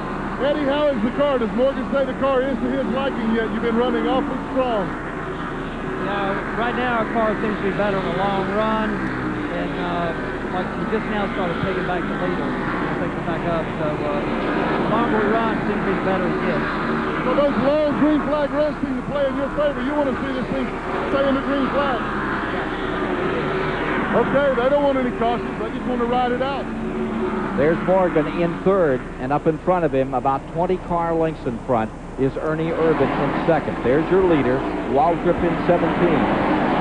This is lap 155. There's Ernie Irvin riding in second, and there's the interval between the first and second place car as they enter turn one. And then it's another 20 car lengths back to that third place car of Morgan Shepherd. When you talk about Morgan Shepherd, I can't help but look in there and see Eddie Wood. I remember when I first started driving for him, Eddie and Lynn were kind of back on the sidelines. They're taking charge. Eddie's working with the chassis stuff. Lynn's working with the motors. Leonard's right in the middle. Boy, it does me good to see those two young guys come along and really take over this race team. Eddie Wood, nice guy and a great skier. Really gets down the mountain real good. Yeah, but he crashes a lot too, kind of like I did. Yeah, but you win a lot that way too. I don't know if he's out for any cups in slalom or downhill, but he does get along. And getting along right now is Darrell Waltrip back across the start-finish line. And Randy Pemberton is standing by in the Waltrip pits. Yeah. Well, I'm down here with Doug Richard. Doug, you got a smile on your face. What the heck are you guys doing? You're on a roll and you're on a rope besides. I tell you what, this Western Auto Chevrolet and the entire team, you know, we're having a lot of good breaks, and Darrell's driving his heart out there. And you know, I can't say too much for the team right now. We're doing what we should have been doing the early part of the year, but we hadn't had the luck that we're having right now. So yeah, I'm looking forward to good things today. It's still early in the day. You want to see green flag racing, or do you need cautions? It looks pretty good out there, green flag racing. I'd rather see it go green flag right now. Our car seems to run a little better the longer we run compared to some of those guys in the front. Darrell Waltrip, the four-time winner of this race. The last time he won it, 1985. From 75 to 85, he dominated around Richmond. Looks like he's ready to try it again tonight. Our live coverage on TBS. Stay with us for the Richmond 400. His DW is looking good. A deadly journey. I want to know where the gold is. Uncovers an ancient secret. They came in search of the Firewalker's gold. A secret worth killing for. And gone for. I get a feeling about this trip. Chuck Norris, Lou Gossett Jr. Firewalker. 10:35 Eastern, Sunday morning on TBS. One of these engines was filled with Castrol Syntec, a new synthetic oil. The rest with conventional oils. They were then drained and started without oil to prove a point. You see, Syntec's unique molecular structure bonds to engine parts. Lab tests show it leaves a layer of protection far stronger than conventional oils. And if Syntec protects this well now, imagine if you leave it in. Castrol Syntec protects in ways other oils can't. The performance of a Chevrolet is determined by many factors. We consider volumetric efficiency, coefficient of drag, yaw damping, polar moments of inertia, induction velocity, camber, caster, bounce, rebound, thermodynamic load, slip angles, linkage arrangements. And at Chevrolet, we also take into account the EHA factor. The cars more people depend on. You about finished? How's it going? Great. We have a lot of good mechanics that shop at AutoZone. Well, you also have a lot of people who just want to save some money by doing a simple job themselves, like changing their oil or putting in new plugs. They just want to come in, get what they need, and get out. Well, at AutoZone, we have parts for just about every car made. So if you know what you want, great. But if you're not quite sure about something, no problem. We'll help. After all, that's what we're here for. Keystone Beer presents a NASCAR profile. Mark Martin began his racing career as a 100-pound 15-year-old, racing late-model stock cars in the Midwest, beating much more seasoned veterans twice his size and age. Mark's next move was to ASA, where he became a 3-time series champion. In 1982, Mark Martin decided to try Winston Cup, where his career stalled out. At season's end, he was out of money. That forced him to auction off everything he owned. He came back, though, in 1984, racing 7 Winston Cup events for J.D. Stacy, but Stacy, too, pulled out of racing, and Mark was left without a ride. But Mark Martin never quit. He went back to ASA, where he won his 4th series championship. 1987 saw Martin in the Busch Grand National Series driving Fords, where he was noticed by Jack Roush. Roush picked Mark to drive for his newly formed Winston Cup team. And after just 1 year, Mark was able to score his first Winston Cup victory at Rockingham, October 22nd of 1989. He finished 3rd in the final series point standings. In 1990, Martin won 3 races and came within 26 points of winning the Winston Cup title. Mark Martin is now a dominant, popular driver in the Winston Cup Series, and he's living proof that hard work and determination will always pay off.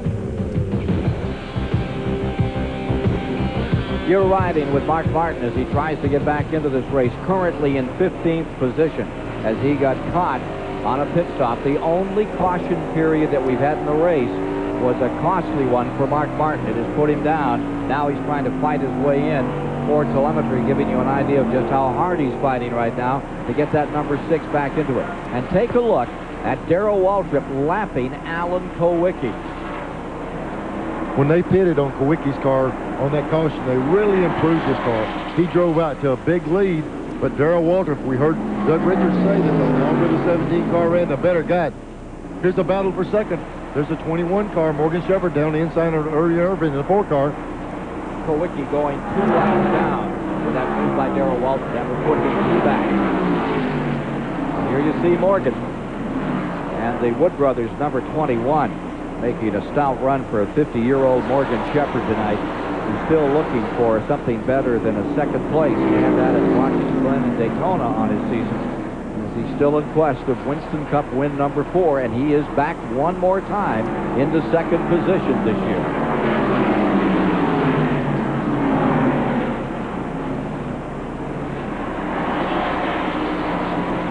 Bobby Hamilton has just pulled off the track. I thought he'd lost his brakes the way he came in. He has gone back to the garage area. Here's Darrell Waltrip still up in front, and for the moment he's drawn a bead on anything in front of him and been able to shoot it down. Done a good job. When somebody like Darrell's leading the race and pulling away like this, you're in trouble, because he's one of the kind of guys that can go forever on fuel mileage. He's not going to pit early. He's not going to come in there and get himself caught in there and get caught by the caution like some of the other guys. If he's leading this race, he's going to be one of the last guys to come in. Working toward halfway. We're at lap 173 of the 400 tonight in the Richmond 400. Let's go to Randy Pemberton. Well, I'm down here with the crew of the Country Time car of Bobby Hamilton. They're working on the brakes of this automobile. Bobby Hamilton sitting here drinking a cold drink. Bobby, what happened to the brakes? Just use them up? Well, we sprung a leak up there. They didn't ever got real hot or anything. We just sprung a leak. We've been fighting, it seemed like, since the start of the race. But, you know, I guess it's more of that sophomore zinc stuff. We'll get this Country Time 4 figured out. I think we'll be okay. How's the racetrack out there, Bobby? Racetrack's good. It's just regular Richmond. It just gets sort of greasy, but it's still in good shape. Change of position as Harry Gant has just scooted beneath Ernie Irvin. Put him back to 4th. Gant is now into 3rd spot. Mr. September may be ready to make an encore here tonight. That Skoll team has been together since 1981 one way or another. They've been with Harry. Here he is. Stan Barrett started out with that team when Hal Needham had it. Harry stepped in, won their first race at Charlotte in the fall, and TBS will be taking you there first weekend of October. Hope you plan to be with us. That's always a great one. Mellow Yellow 500 coming up from Charlotte live on TBS later this season. Well, here you see Ricky Rudd now making a stab at 4th spot, as Ernie Irvin is definitely backing up here. The pole sitter had a $60,000 bonus out in front of him for a carrot tonight, but something's amiss because Ernie keeps widening that track and taking advantage down on the inside, as Rudd does right now for 4th. We got halftime coming up, and everybody's got a chance to win them a car. Let's go down to pit center with Rick Benjamin. That's right, Neil Bonnet. It's again time for the Gillette Halfway Challenge. If you can tell us who the driver is who's on the lead on lap 200, that driver wins $10,000. You might win yourself a brand new Chevrolet Lumina, courtesy of the folks at Gillette, the makers of the sensor shaving system. The Chevrolet Lumina will go to the person we call if that person can tell us who the leader is. Here's how to get involved. If you've entered the Halfway Challenge, your entry is selected, and you are called at home and can tell us who the leader is, you'll win that Chevrolet Lumina. Now you can enter for next week, and here's how to do it. Drop us a line at Box 2246, St. Petersburg, Florida, 33731, 2246. The zip code. You have to be 18 years or older to get involved. There's no purchase necessary.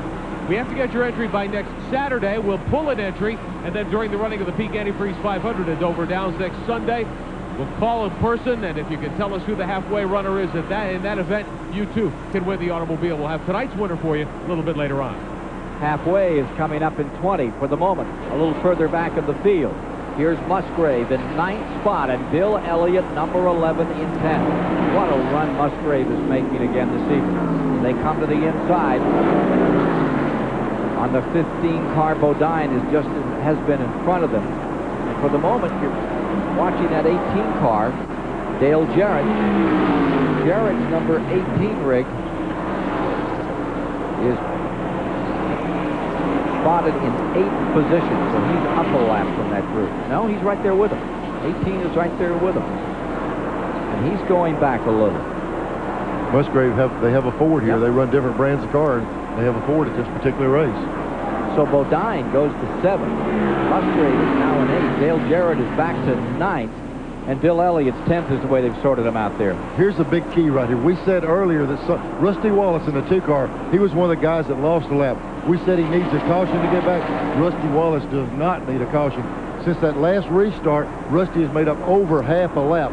His car is running so good, he's got the potential to make the entire lap up under the green. He's a half a lap ahead of Darrell Waltrip and still pulling around, so he's starting to work himself back into contention. And running 13th overall on the track. Stan Smith doing a good job tonight, sticking with him for a while. Back with the leader, Waltrip, lap 183. Battle for second developing. Here's the 21 car of Morgan Shepherd, the Wood Brothers Ford, and here comes Harry Gant after it.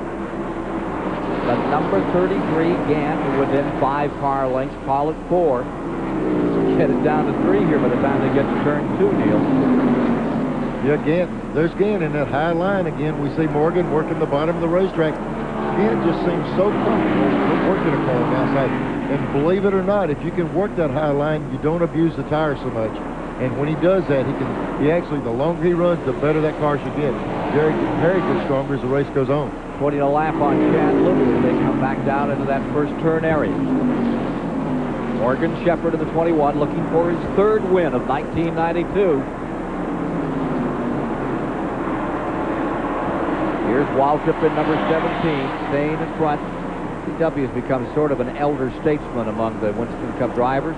He says his winning streak of 2 coming into tonight's show, not ready yet to give up driving the way things are going. I don't know how long I'm going to be around, but, you know, the more people write me off, the longer I'm going to be around, I'll tell you that. So, I don't know, this another stepping stone for me. Yeah, it's kind of like a lot of old football players. By the time you think they're done, they come back and run a few touchdowns, and you say, well, maybe they're not. So, always like that doubt, you know, maybe he ain't done. Well, there's his crew looking on as DW goes for number 3 here tonight. 84 Winston Cup wins, 3rd in the all-time list. I think when the fans and the rest of the drivers see somebody like Darrell Waltrip move over and start their own race team, they start speculating he's fixing to make a move. Waltrip wants to drive for himself for quite a while. Here's Earnhardt, number 3, Neil. 5th spot, Ernie Irvin, 1 spot back. They must have improved on Earnhardt's car because at the first of the race, he was falling way back, and now he's been gaining on the lead a little bit, so they must have improved on his car some on that stop. 15 cars being shown at this moment, running the lead lap as we get a little closer to halfway. 11 laps from halfway on the board. You know, Schrader's in the midst of everything you see out here, and yet poor Ken is still down a ways. Really giving it a shot. Ken Schrader currently being shown 23rd on the field. And Elliott, the number 11 car, stays right up there in 9th. Davey Allison, as far as the point battle is concerned, well, Davey Allison's back in 16th. We got a 26 car coming in, pitting. They might be just a little bit early, but he might need the tires quick. Bobby Hamilton's been in, out, and in again in the Country Time car. There you see the Brett Bodine machine in, and rolling through the picture there was Bobby Hamilton. We've got Waltrip leading this race here, Ken. And I tell you what, we're going to take a break, and we'll do just like we did before. We promised nothing real bad will happen. We'll come back if there's a pass while we're on the air. Sure. Life in the suburbs is about to be turned upside down. At 8:05, the boy is finally coming home. He has no soul. Wes Craven's Chiller did at 10:05. The riveting box office smash, Steven Spielberg's Poltergeist. A twin bill of terror, Chiller, followed by Poltergeist, beginning at 8:05 Eastern Monday night on PBS. You demand the same things from your car that you demand from your budget. Both have to go more places, last longer, and work harder than ever. So get Walmart savings on the motor oil engineered for today's smaller cars. Castrol GTX. Castrol provides maximum protection against viscosity and thermal breakdown. And Walmart savings provide maximum protection against paying too much. Walmart. Always a low price. Always. When 280 seemed out of reach, it's Joe Amato and Autolite who punch it. The wall goes to 290. Connie Coletta and Autolite smash it. 300, the barrier. Kenny Bernstein and Autolite shatter it. Autolite and the Record Breakers.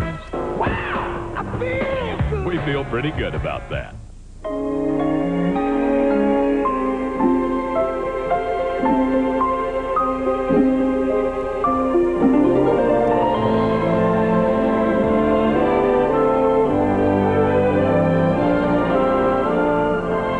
For those whose romance with the road is rekindled with each sunrise. Beautiful mornings begin at 8. Super 8 Motels. 1-800-800-8000. Live from the Houston Astrodome, the Atlanta Braves take on the Astros tomorrow afternoon, 2:30 Eastern, right here on TBS. Right here at Richmond International Raceway, coming down to the midway portion of the race as the Pennzoil aerial platform gives you this view of the 3/4 mile track. We're 2 laps away from the halfway distance, and it looks like 10 grand going to go there to the new dad, Darrell Waltrip, with the advantage in car number 17. Over Morgan Shepherd in second, Harry Gant in third, Ricky Rudd is fourth, Earnhardt fifth, and Ernie Irvin in sixth. Jeff Bodine seventh, Ted Musgrave eighth, Bill Elliott ninth, and guess what? Rusty Wallace has worked his way up to 10th position. This all under a green flag go condition. Most of the time you need a caution to get a lap back, but it looks like Rusty Wallace's car is so good he's going to be able to drive the entire distance around this racetrack and work himself back into contention to win the race. Halfway down on the field in car number 17, Darrell Waltrip picks up that $10,000 bonus from the folks at Gillette. I forgot to enter. I always do. You always enter? Always forget. Always forget. That's the reason I drive my old pickup truck every week. 200 laps are complete. Well, Neil, what do you think? We're 200 laps down as Alan Kowicki sits. Here's Waltrip just dancing around cars as he moves up on Rick Mast of Rockbridge Baths, Virginia, down the back straightaway. We saw early on a lot of the leaders pitted 105 laps, 107 laps, and here we are at the 201, so it's time for him to do it again. There's Kowicki, he's the first one the guys in. There's Kowicki, he's the first one. He's put right side tires on. They're going around to the left. The key is they've got to get it full of gas. They're making fuel runs. Okay, we saw him crank around a bite in that right rear. He's not satisfied with the chassis. Good stop for him. They put 4 tires on it, filled him up with fuel, and put some bite in the car. Maybe it helped a little bit. There you see the 17 car, still in the lead. Most of the Further time, back in the field, take a look at this. Now there you see Rusty Wallace coming down to the inside, and guess who's on the outside? Bill Elliott in number 11, the 9th place car, getting knocked off under this green flag run. Number 1 guy in points, former Winston Cup champion. Elliott on the outside, and Rusty Wallace down low. Bill's got to feel like he's already dodged a big bullet.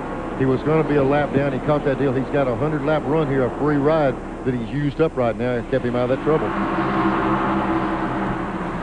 So it continues to be Rusty Wallace on the attack. He's into 9th, and he's looking for Ted Musgraves, number 55 for the moment. As he gets beneath, and there's Musgrave just in front of him on the back straightaway. Musgrave down low. Kenny Schrader just in front. They stack them almost 3 wide. Coming down through. They are 3 wide into turn number 1. And it's Wallace threading the needle and taking still another spot. Rusty Wallace up to 8th position now. Better judgment took over. I'm not sure on who, but they did not go in that corner 3 abreast, or we would have that caution. You'd think that he was all the way up there, ready for that 21st Winston Cup victory right now, but he's back in 8th and still closing ground. Is this a good indication of how well that 2 car is running? He has ran 3/4 of a mile further than that 4 car, and it's no slouch. He's already caught Ernie. He's ran 1 lap more than Ernie in 100 laps. Here he is. Battle is on the inside between Wallace and Urban, as they both like that low side of the track. But Ernie Urban has to go a little higher, and it will be another position for Rusty Wallace as he goes up for 7th. And gets it.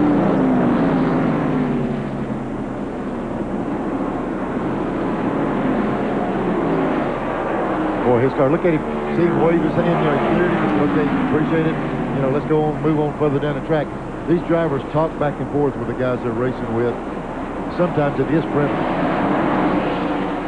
Halfway was taken by Darrell Waltrip. At Gillette, $10,000 is in his pocket. 2nd place, Morgan Shepherd. 3rd is Eric Gant. 4th stays Rudd. We're now at 2:08. And the interval between 1st and 2nd is over 5 seconds. That's the biggest advantage anyone has enjoyed. This is coming at lap 208, Neil. And Darrell Waltrip, for the moment, has them covered. But the guy that's trying to uncover this race big time is car number 2. Rusty Wallace. Hungry for a victory. No wins in 1992. 2nd year with Penske, and if you drive for Penske, you need wins. Roger is supposed to be here tonight. Flew in at the last moment. Of course, he's got a car race tomorrow out of Mid-Ohio. Wanted to be here to see this team work, and it's working right now. Well, we're talking about working. These pit crews are fixing to have to go to work. We're hearing that they're going to be coming in 7 or 8 laps. Davey Allison is coming in at this moment in car number 28. Allison, 15th place car on the field, is on pit road. Meanwhile, working his way out of turn 4, looking for Bodine, Jeff Bodine, is Rusty Wallace. There's about 15 car lengths between them as we watch Davey Allison in here taking on a right front. Yeah, there's Joey Knuckles on that right front. One of the best you'll ever see at changing tires. He'll jump around there. He's letting the jackman go first. He lets that jackman. That's the key. They can get the tires off quicker than the guy can jack the car up. So he lets him around. They're pulling the left sides off. They're making sure that thing's full of gas, and he's on his way. Jimmy Means also on pit road at number 52. Here's Davey away.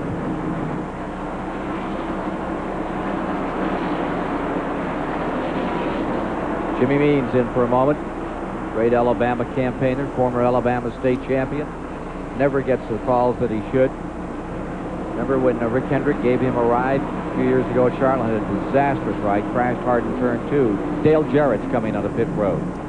Here's that number 2 car. Rusty Wallace seeking for the moment car number 15. And he's up to 6. I believe that 15 car has pulled in. Boy, I tell you, that's an impressive run by Rusty.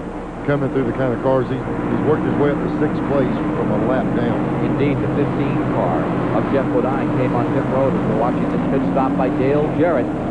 the Joe Gibbs car. We saw the chassis. Joe Gibbs is not here tonight, nor was he expected, right? He's a little busy this weekend. I think they got some kind of ball game he's playing that's with what I him here. understood. Well, I tell you what, you're talking about a nice guy. Comes around the races and just as polite, sits out there and talks with the fans. Joe Gibbs loves racing, and I'm sure he's playing football, but he's got his mind down here, too. He might be watching a little tonight. Here's Ernie Irvin's number 4 rolling in. Remember, he sat on the pole. He's had the lead twice tonight. Things not going well for him at the present time, as he brings that Kodak Chevy back onto the road another time. Let's take a look at this shot. Let's go down with Glenn Jarrett. He's in the pits with the 4 car. Irvin brings the car in. He has complained on the radio that he had a bad set of tires that time. The reason he backpedaled through the field. They are changing 4 tires, and Tony Glover just put 2 rounds of wedge in the car, so it was getting extremely loose. They're working on the left side tire. There's a little problem with the left rear. Now he's down and away, but I know Ernie's glad to get a better set of tires because he was backing up. There's Mark Martin on pit road, making a great run tonight. Had a crack at the lead for a while, getting ready to come back on again. Again, he wasn't as strong as the car of the number 2 car, Rusty Wallace, but he was still staying ahead of the leaders. His car was not getting lapped by Waltrip, but he didn't have as much car to come all the way around like Rusty did, but he was holding his own against the leaders. As you see car number 6 come out, the battle that's building on the racetrack is between the 5-time Winston Cup champion Dale Earnhardt in 5th, and Rusty Wallace is closing in on Earnhardt. Now here are the Waltrip gang all together. There is Michael Waltrip running in 11th position. There's Horton, Pennsylvania modified driver, great dirt track champion. He's on pit road. Take a look at this. Battle for 5th, back straightaway. On the inside, Wallace makes the move, and he's there. Earnhardt falls to 6th, and Rusty Wallace continues his march toward the front. The Miller car making just a remarkable charge back through this field. As Neil told you, he was down considerably, a lap back, and he's fought his way through this whole field to get himself back up, ready to challenge now on Ricky Rudd. It looked like he jumped the inside. He must be coming in. I saw Rusty throw his hand up to tell the other drivers, here comes Wallace turning down pit road. Hottest car on the track right now is Rusty Wallace, the Buddy Parrott team waiting for him as he comes by at about 35 miles an hour, which is the pit speed limit tonight. Rusty Wallace, best finish this year, 2nd at North Wilkesboro on pit road. Here's Rusty in there. Boy, now they're going to throw a pit stop on him here. He's driven his heart out, and they want to throw a stop on him where he can get back up there and get that lap back. Not a lap back, but get contention for the lead. Right side zone, throwing the left side zone of the car. You notice they did not turn a jack screw on this car. He couldn't be any happier with the chassis. They're not even touching the thing. Earnhardt in. Richard Childress' crew, Kurt Chelmerdine over the wall. Here's Glenn Jarrett. Earnhardt brings the car in. They're still wanting to make some wedge adjustments on the car. I talked to Richard Childress, and there Richard goes to put a little more wedge in that car. Looks like about 3 to 4 rounds. He's really turning that screw. So the car still was not to Dale's liking. It was better. He's getting 4 tires, 2 cans of gas, and about 4 rounds of fight in that car. Now he is being held by NASCAR. He came in on pit road too fast.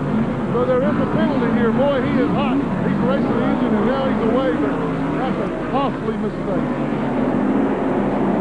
Well, it's going to be interesting to see what that call was. You know, you got to be careful how many guys go over, or if you're out of the line or whatever. Came in too fast. We just got the call. They said he came down pit road too fast, and they made the call. Held him 15 seconds. Waltrip stays in the lead. He's just in front of Wally Dallenbach. Looks like Waltrip is pulling to the inside. I think you'll see him come in right now. Waltrip's going to, he's pulled down low. And I thought he was coming in. He just pulled over. The car that just passed him was not one of the real fast cars leading the race. He might be just pacing himself, trying to stretch that fuel. Wally Dallenbach staying out there in 27th position. Now falls back to Darrell Waltrip. Right with him comes the 26 of Brett Bodine. Brett Bodine is being shown 21st on the field as Waltrip continues to stay out with 227 laps complete. Okay, so why is it the only thing we have in common with these older guys? Give me a Budweiser. Is the beer we drink. Coincidence, perhaps? Although perhaps there's some unseen force that binds the universe together and makes us like Bud. Or perhaps you guys could just ask him.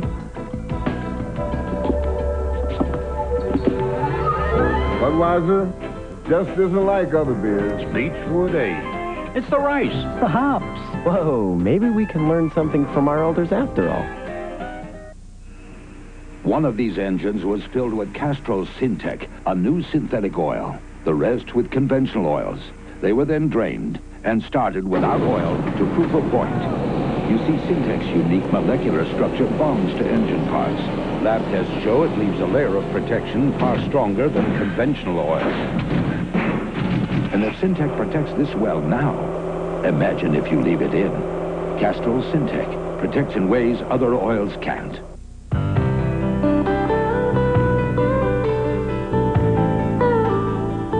All of these championship-winning drivers have one thing in common: Goodyear Racing Eagles. The race-winning technology that's found in the Goodyear Racing Eagles can also be found in the world's best-selling line of high-performance street tires, Goodyear Eagle Street Radials. The champions know, and it's why we say the best tires in the world have Goodyear written all over them. A Ray Bradbury adventure come to life. What if there really is life on Mars? The biggest mystery of the space age is about to unfold. This will be our last transmission. We read you. Have a safe landing. Forgive us. Expedition 1, come in, please. Do you read me? Expedition 1. Rock Hudson, The Martian Chronicles. Sponsored by Anheuser-Busch. 8:05 Eastern, Wednesday night on TBS. Promotional fees and consideration have been paid by the following: Phillips 66 Trop Arctic Motor Oil, the high-quality motor oil for year-round engine protection. Long live your car with Phillips 66 Trop Arctic. And by First Brands Corporation, maker of STP racing products.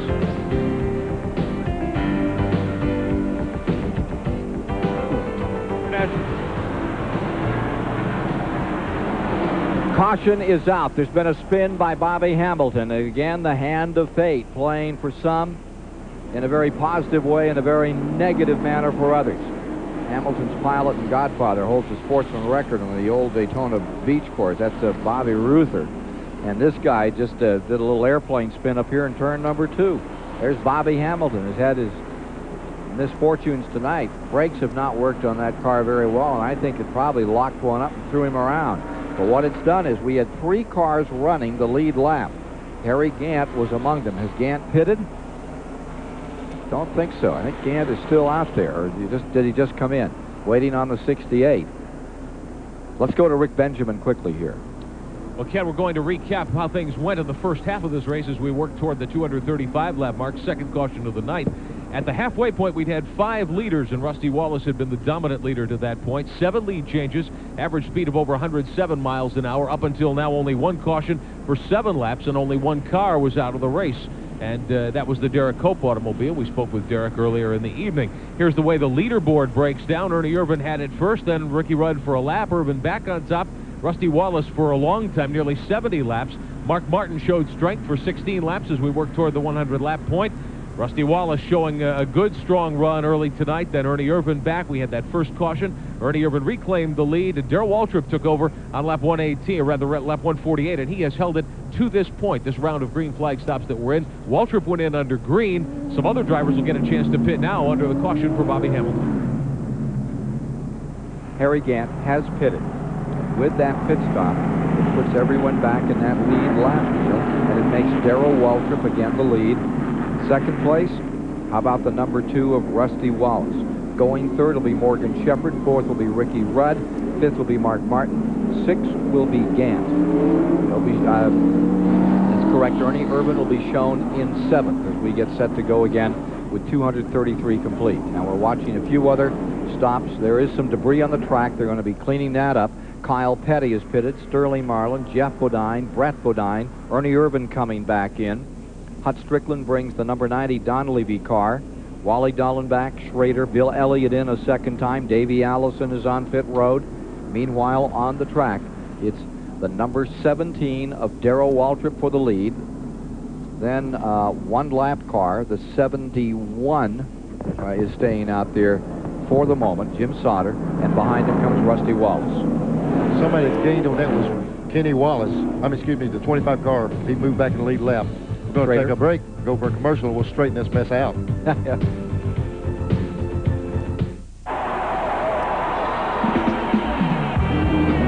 Racing. I can't explain it.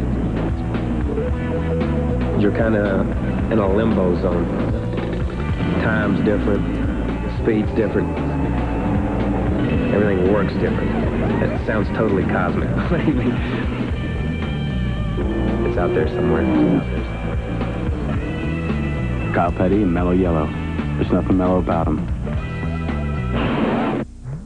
Oil. It's the lifeblood of your engine. That makes your oil filter your engine's most vital organ. That's why Fram keeps going the extra mile to make the best protection even better. The Fram Extra Guard oil filter. Unique glass fiber paper stops more dirt than any other filter for the best protection ever.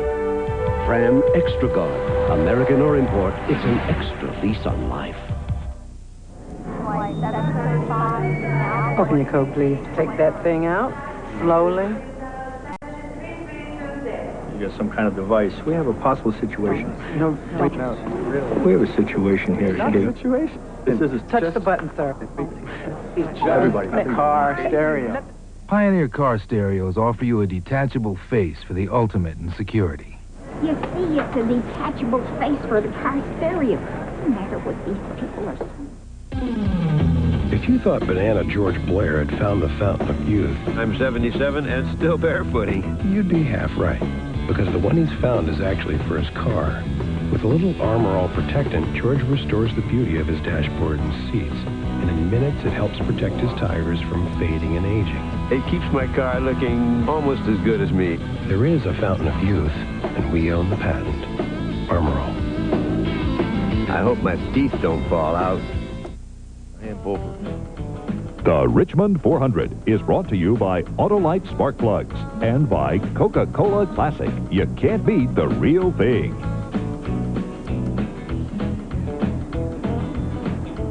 Still under caution here from the Hamilton incident, clearing up the track.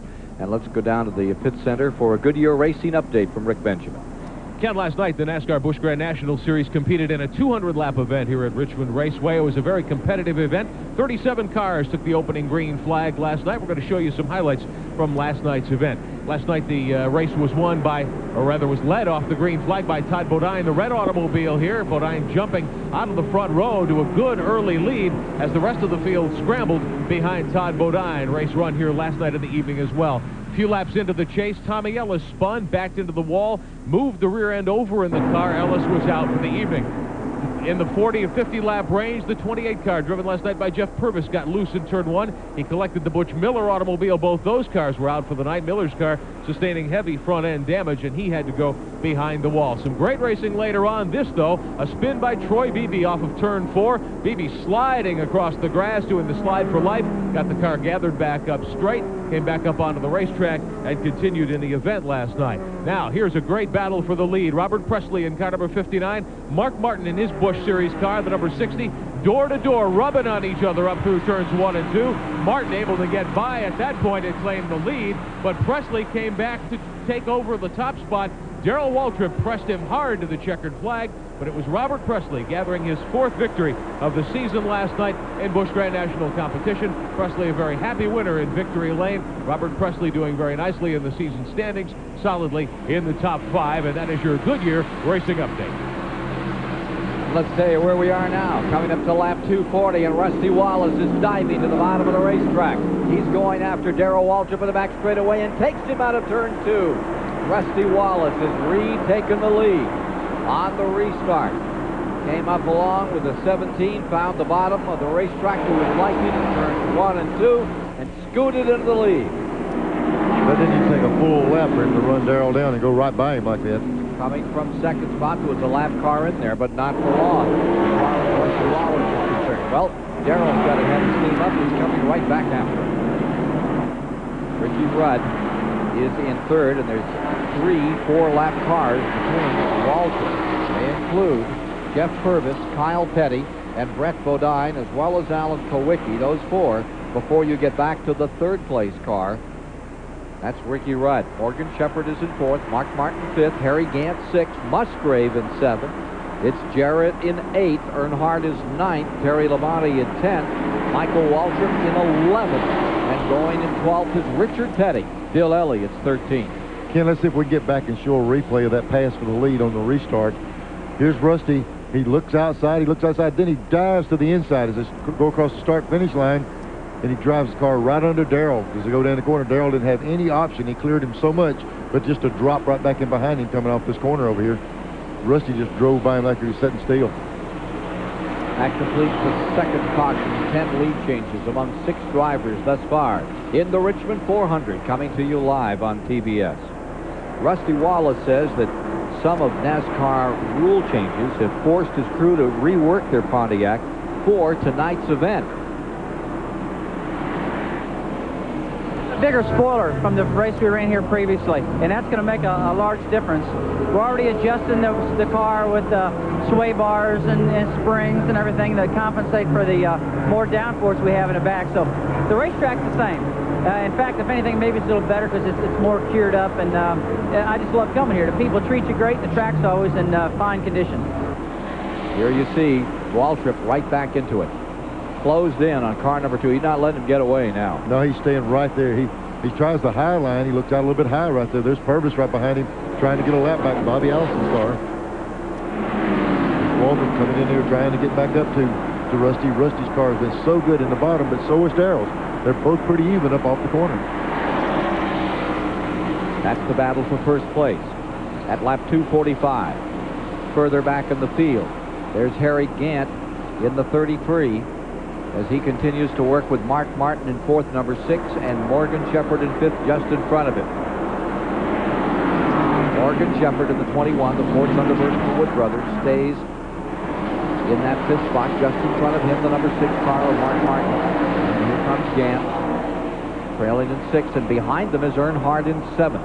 You see the black number 3 there, that's Earnhardt, and that's the interval between Harry Gant and Dale Earnhardt. Behind Earnhardt, you see that 41 car, which has Dave Marcus at the controls. It's so familiar to see him, the 82 winner of this race, out there at number 71. His car is out there with his good friend driving the car tonight, another Wisconsin campaigner.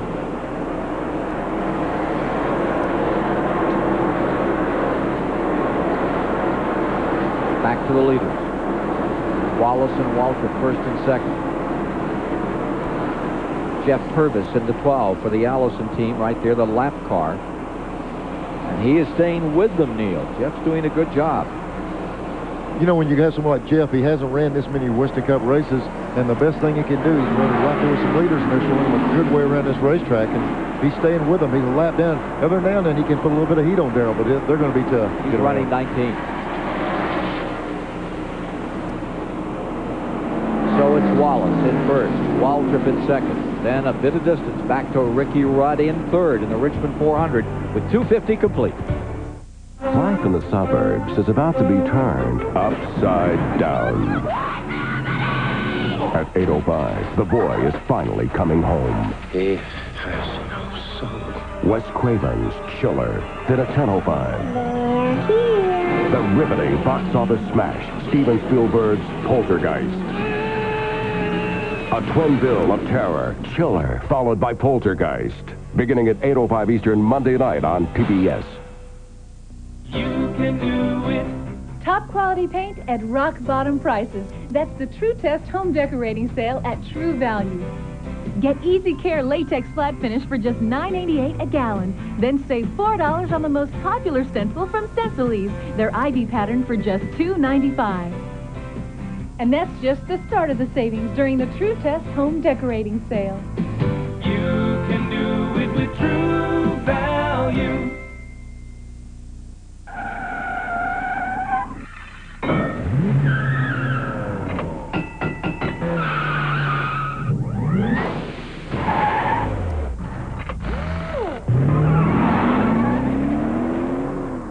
So it's Sunday morning. You've read the sports section twice. But kickoff time is hours away.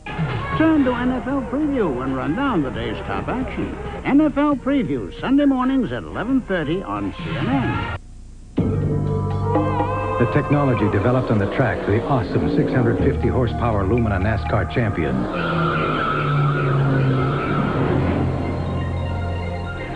goes into cars like this. The 1992 twin dual cam V6 Chevy Lumina Z34. Sorry, decals not included. Chevy Lumina Z34 from the heartbeat of America. And now it's easy to win with a heartbeat. 255 of 400 laps are complete, and there's the distance between first and second. Wallace, number 2, out in front. Waltrip in the 17, going for the lead. Goes right down to the bottom and hangs it in there. Here comes old Racy. He said he was going to race him. He's working on old Rusty right now. He's trying to get up beside him. Tries again at 3. Inches down to the bottom. That 17 car is working. Thank you, Buddy Parrott. Or rather, thank you, Suitcase Jake. Buddy Parrott's the guy with the 2 car that is working just a little hair higher on the racetrack. That's Jake Elder's job down there in the bottom that's working so well at this time. Boy, Daryl's got a good team put together. They got Doug Richard down there working on the car. A lot of guys that are really having fun right now with their race car running this good. Look at this, dead even. 258 complete. Waltrip noses back in front of Rusty Wallace. A couple of the old masters as crew chief. Whoa! Is this a good racetrack or what, where you can drive 2 lanes out there, the guys racing all the way around the racetrack? A lot of times we go to race and it's 1 lane only, but look at this. Well, that's what you said was 1 lane over there in turn 2. Remember, that's what you said. But it's getting better and better and better. Here comes the 17 back on the bottom, and there is Rusty Wallace. With the Buddy Parrott prepared car on the outside. That is a fantastic race. Well, we're talking about 1 lane though. You just said Penske flew in. It's a Miller race. Yeah. I believe Rusty will try that outside lane. Stay up front. Angels fear to tread. If Roger Penske is here, you'll fly it. Again, Waltrip for the lead. You're watching it live here on TBS from Richmond, Virginia, on the 3/4 mile Richmond International Raceway. Winston Cup NASCAR racing. Talk about competition. Talk about primetime television. How about that? Well, I'll tell you what, Daryl's car got a little bit loose when you pinch it on that inside. Slid up there, they didn't quite get together, but they were racing all the way around this track. Averaging close to 120 miles per hour per lap. They had 2 cautions thus far tonight. Least number of cautions, 2 for 8 laps. Back in March of 1979, we've had 2 for 13. Thus far this evening's race. Well, here's Wallace back up on the high side, making it work. Oh. And here comes Darrell Waltrip right down, hugging that yellow line. Gets himself back in there, but he has to settle for second for the moment. Even if Darrell can't make the pass, he wants Rusty to think he can. It's only for the moment. Talk about feeling racy. These 2 guys are having a wonderful time out there. I promise you, there's a smile on both of them face. Rusty has really been needing to run like this. Darrell's winning everything he does lately. These 2 guys are having a ball. Coming up out of the hole from turn number 2, it's Wallace again with a drag strip advantage of about half a car length. But here coming through 4, Darrell Waltrip is right there, looking for that 85th win. Rusty Wallace working on win number 21. 264 laps complete, and the last 10 laps have been spectacular. About 70,000 sold out this place. Added 14,000 seats. Didn't do a bit of good, Neil. They all were gone 3 months ago. They'll have to build some more before we come back here in March. If the racing stays this good, Ken, there's going to be 70,000 to the end. They're not going to leave early, but we're going to have a little bit of traffic in down here. You know what? They could have sold twice the seats, because these people aren't sitting down. They could have doubled that. 40,000. Well, for the moment, here's Rusty Wallace. Here comes Waltrip back another time. Right down and not making it. Rusty seems to be content with that outside. He's moved to the outside lane and sees that he can hold Darrell off out there. It gives Darrell that little bit of run on the inside, but he just can't. When you make that inside run, you can't get in the throttle as quickly, or you'll spin the rear tires, and it lets Rusty make a run off the corner on him. Where Waltrip seems to make it up is right in here in this main straightaway in the D portion of the track. Where Wallace seems to get the advantage again is coming out of 2, out of the hole and down that back straight. Well, take that away. Here's the 17 working on the bottom this time. Then again, here's Wallace pulling down the back straightaway by about half a car length. But in 3, here's Waltrip right back another time. You know, this is almost uncharacteristic of Waltrip. He's the kind of guy that waits to the end, but he said he's racy, he said he feels good, he's having fun, and he's going to race Rusty the rest of this race, it looks like. He's not content to sit there and wait to the end. He's got a good, clean run at him here, but watch Rusty on that outside with that momentum off that corner and pull back around him. You would think that Waltrip was back at Nashville, where he won so many races at the old Nashville Fairgrounds, where he always ran right down to the bottom of the racetrack. He might not be back to Nashville, but he's back to doing what he always done the best. Win races and run up front, and he's doing it again. Here he comes, knocking on the door, but not able to get that key in the lock and take first place away. Taking a look at the Napa standings here. The Napa scoreboard after 250 of 400 laps complete. We're working lap 270, and Waltrip is there off Jimmy Mead's lap car. Almost had him.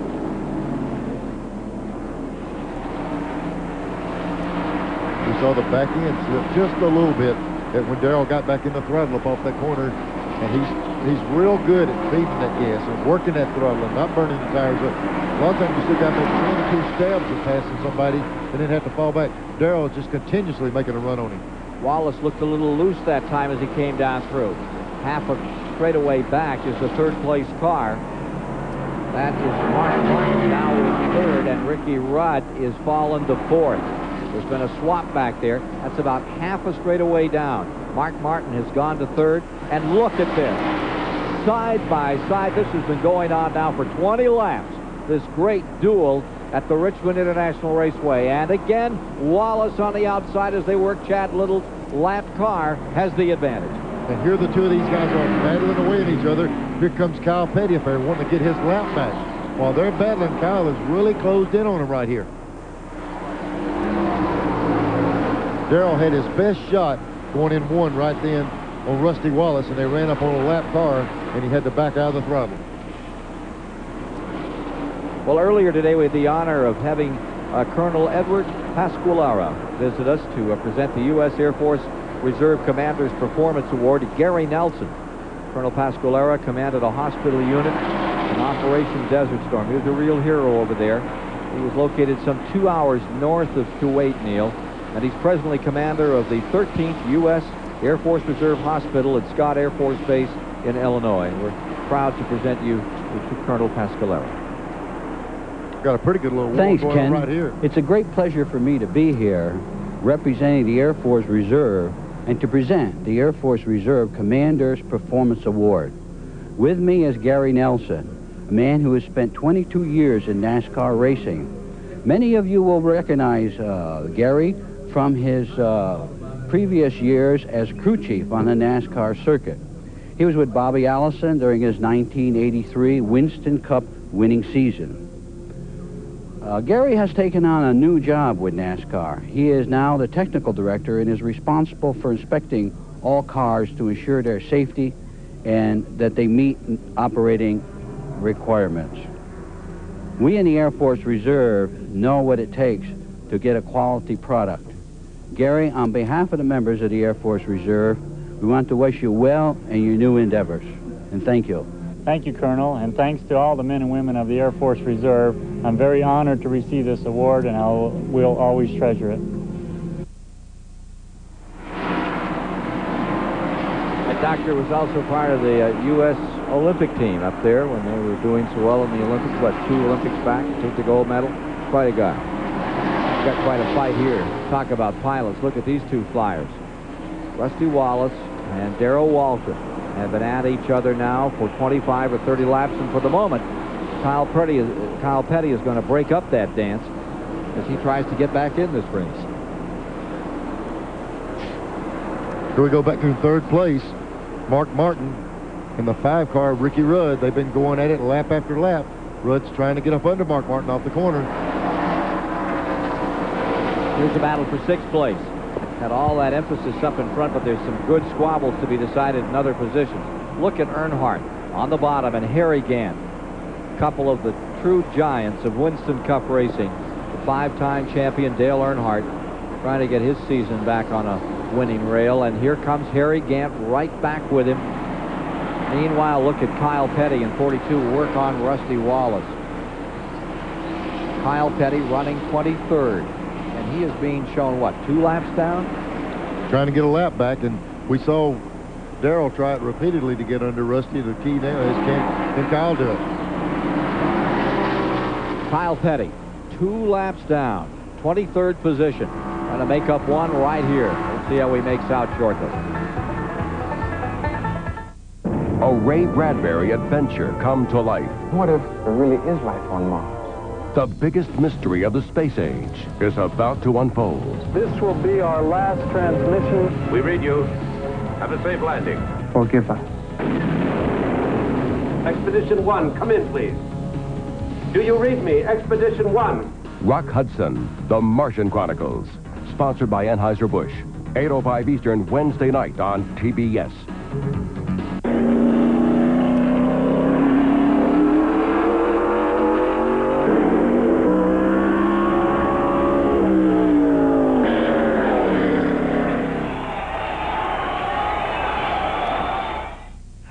Introducing a dandruff shampoo just for women.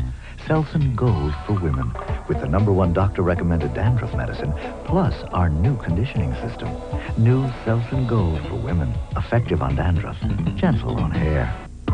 Today, performance cars come in a variety of designs, sizes, and even prices. So do Goodyear Eagles, the world's most successful line of performance tires. There are all-season Goodyear Eagles. New ultra-performance Goodyear Eagles. There are Goodyear Eagles for the classic and for the contemporary. No matter what performance car you own, there's a Goodyear Eagle priced for you. It's another reason we say the best tires in the world have Goodyear written all over them. You about finished? How's it going? Great. We have a lot of good mechanics that shop at AutoZone. We also have a lot of people who just want to save some money by doing a simple job themselves, like changing their oil or putting in new plugs. They just want to come in, get what they need, and get out. Well, at AutoZone, we have parts for just about every car made. So if you know what you want, great. But if you're not quite sure about something, no problem. We'll help. After all, that's what we're here for. Coming up live from Charlotte, the All-Pro Auto Parts 300. That's on Saturday afternoon, October the 10th, beginning 1 p.m. Eastern, right here on TBS. And the next day, it's the Mellow Yellow 500 Winston Cup race, Sunday, October 11th, at the Great Charlotte Motor Speedway, beginning at 1 Eastern, here on TBS. Guess what? They're at it again. Waltrip and Wallace just can't stand to be separated. Rusty Wallace had to fight off Kyle Petty several laps there. Kyle was able to get on around Rusty. And Darrell sitting here had a bird's eye view of it, and now he's attacking Rusty again. Hopefully, he's hoping that maybe Rusty worked his car real hard while he was battling Kyle. So Darrell's going to make another run at him. Here he comes, driving up. This is about as good a run as he's had at him down the back straightaway. Rusty will sail in hard, but Darrell should be able to get in the gas a little bit quicker right here. There he comes, driving up on the inside. This is the best shot he's had all night long on this particular run here to clear him going in this corner. On your chart, this would be lap 289. Waltrip for the lead. And back comes Wallace.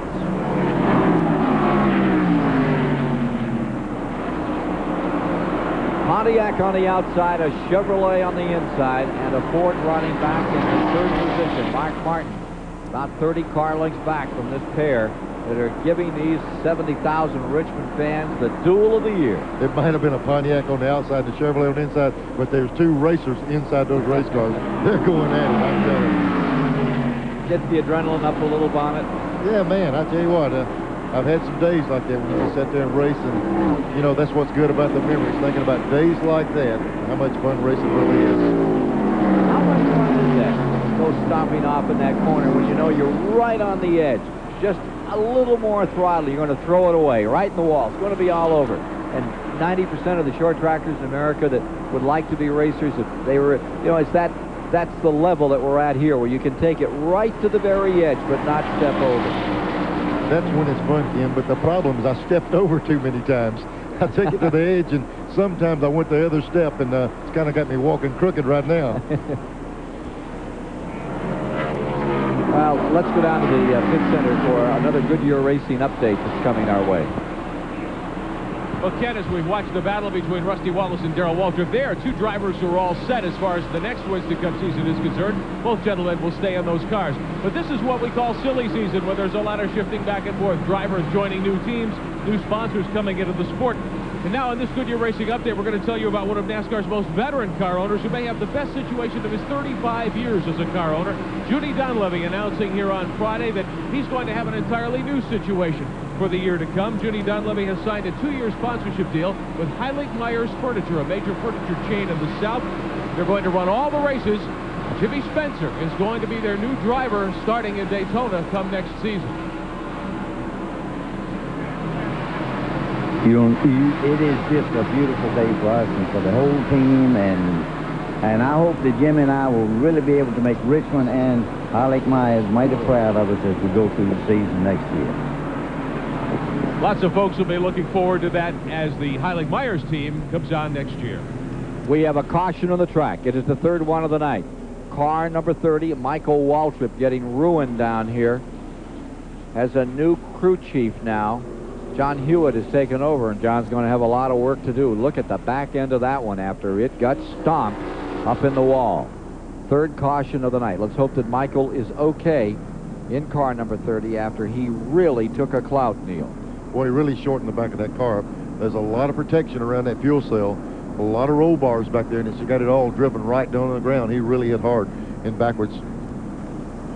Pit road is closed. It was the 18th position car, number 30, that took the brunt of that one. Michael Waltrip shortening up that Pennzoil car dramatically out here tonight. And we'll be back with more on the story in just a moment.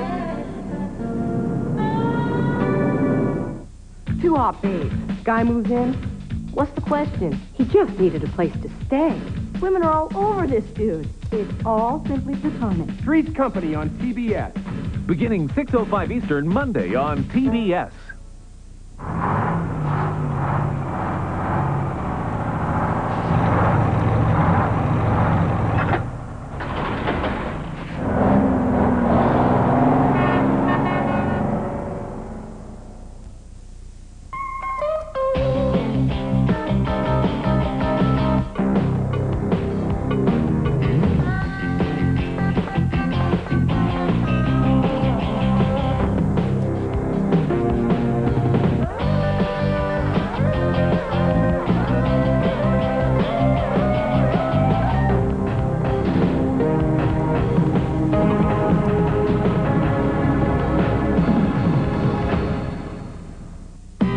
Sunday night, the Cardinals want respect. Think Randall Cunningham and company will give it to them? Feathers fly in Phoenix. Eagles, Cardinals. Sunday night, 8 Eastern on TNT. Mark and my relationship goes way past business. I'm sure in a previous life he and I were twin brothers. Throughout the race, the driver and crew chief communicate. The driver complains about the car or brags about the car. It's the crew chief's job on pit stops to make whatever fixes he can to help the driver's predicament. Everyone has about the same access to equipment and technology, but the people who rub on it the most and think the most of it and think about it the most will end up winning the race. Joe Amato. When he goes out for a Sunday drive, he goes with Autolite. But Monday through Saturday, Joe goes one better. Autolite Platinum, the premium performance plug for your everyday driving. This Joe's not your average Sunday driver. And Autolite Platinum's not your average everyday plug. Well, misfortune seems to follow Michael Waltrip this year. And the car number 30, to me, is more than a rear clip there.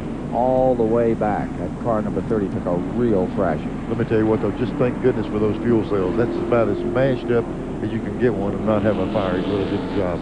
He won a Grand National race over at Darlington, South Carolina a week ago. Comes in here tonight. John Hewitt, who was a great modified driver up around the Holland Speedway in Perry, over New York Stateway, took over the car this week as a crew chief. First time out as crew chief for it. Leaves the car. Tough way to go. Now the leaders are pitting. Pit road is open. In come Wallace, Waltrip, Martin, Rudd. All diving out of pit road. Morgan Shepherd comes in. Gant. Now this should take them home. This pit stop can get them there, can't it? 299. Randy Pember. Well, I'm down here at Darrell Waltrip's pit. Pretty leisurely pit stop. One funny thing, Darrell Waltrip came over the radio and said, do not clean the windshield. We need to get out as quickly as possible and beat that 2 car if Rusty Wallace is out. They're working on the left side right now, getting ready to drop the jackets down. Darrell's away. So is Wallace out.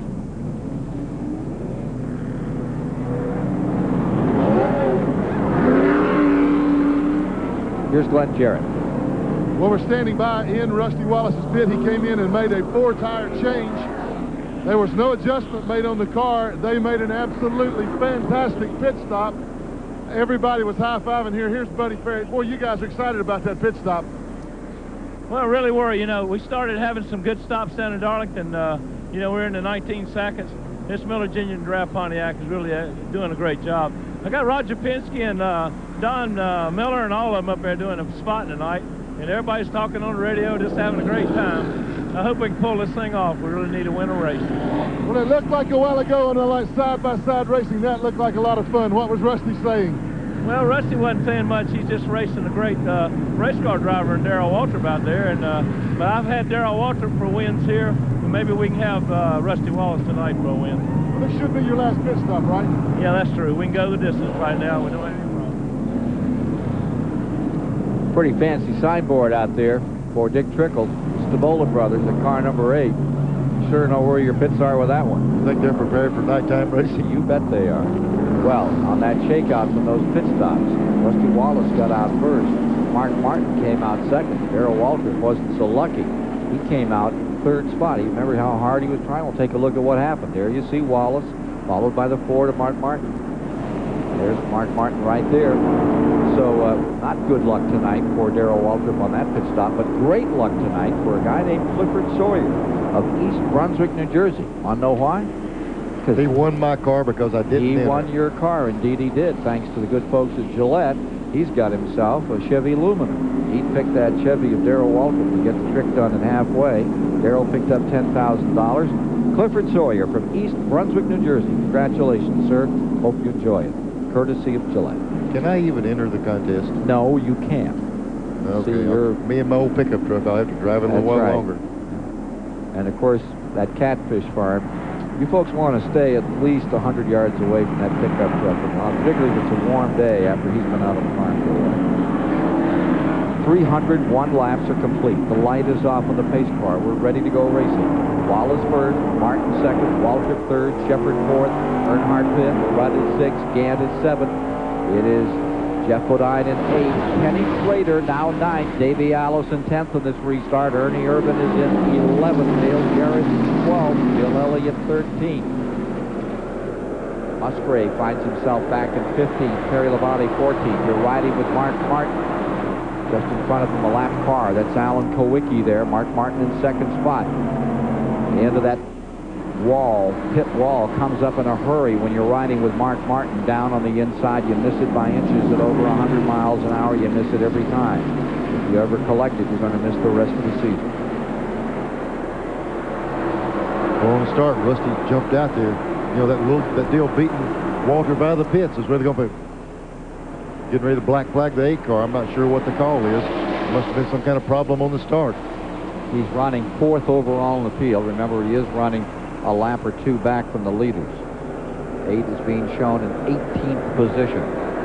A lap down the leaders. Dick Trickle out of Wisconsin Rapids, Wisconsin. And there's your leader, Wallace. And Kowicki seems to have remedied some problems, and he'd like to get a lap back in here. Alan Kowicki being shown in the 18th position. He a lap down as well. A total of 17 cars in the lead lap. Only 2 cars have retired from this 400-lap battle on this 3/4 mile track. And for the moment, Rusty Wallace is drawing away by some 15, 20 car lengths.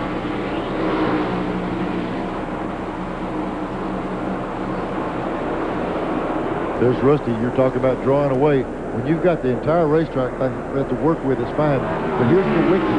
He's the kind of driver you don't want to let him have that lap back.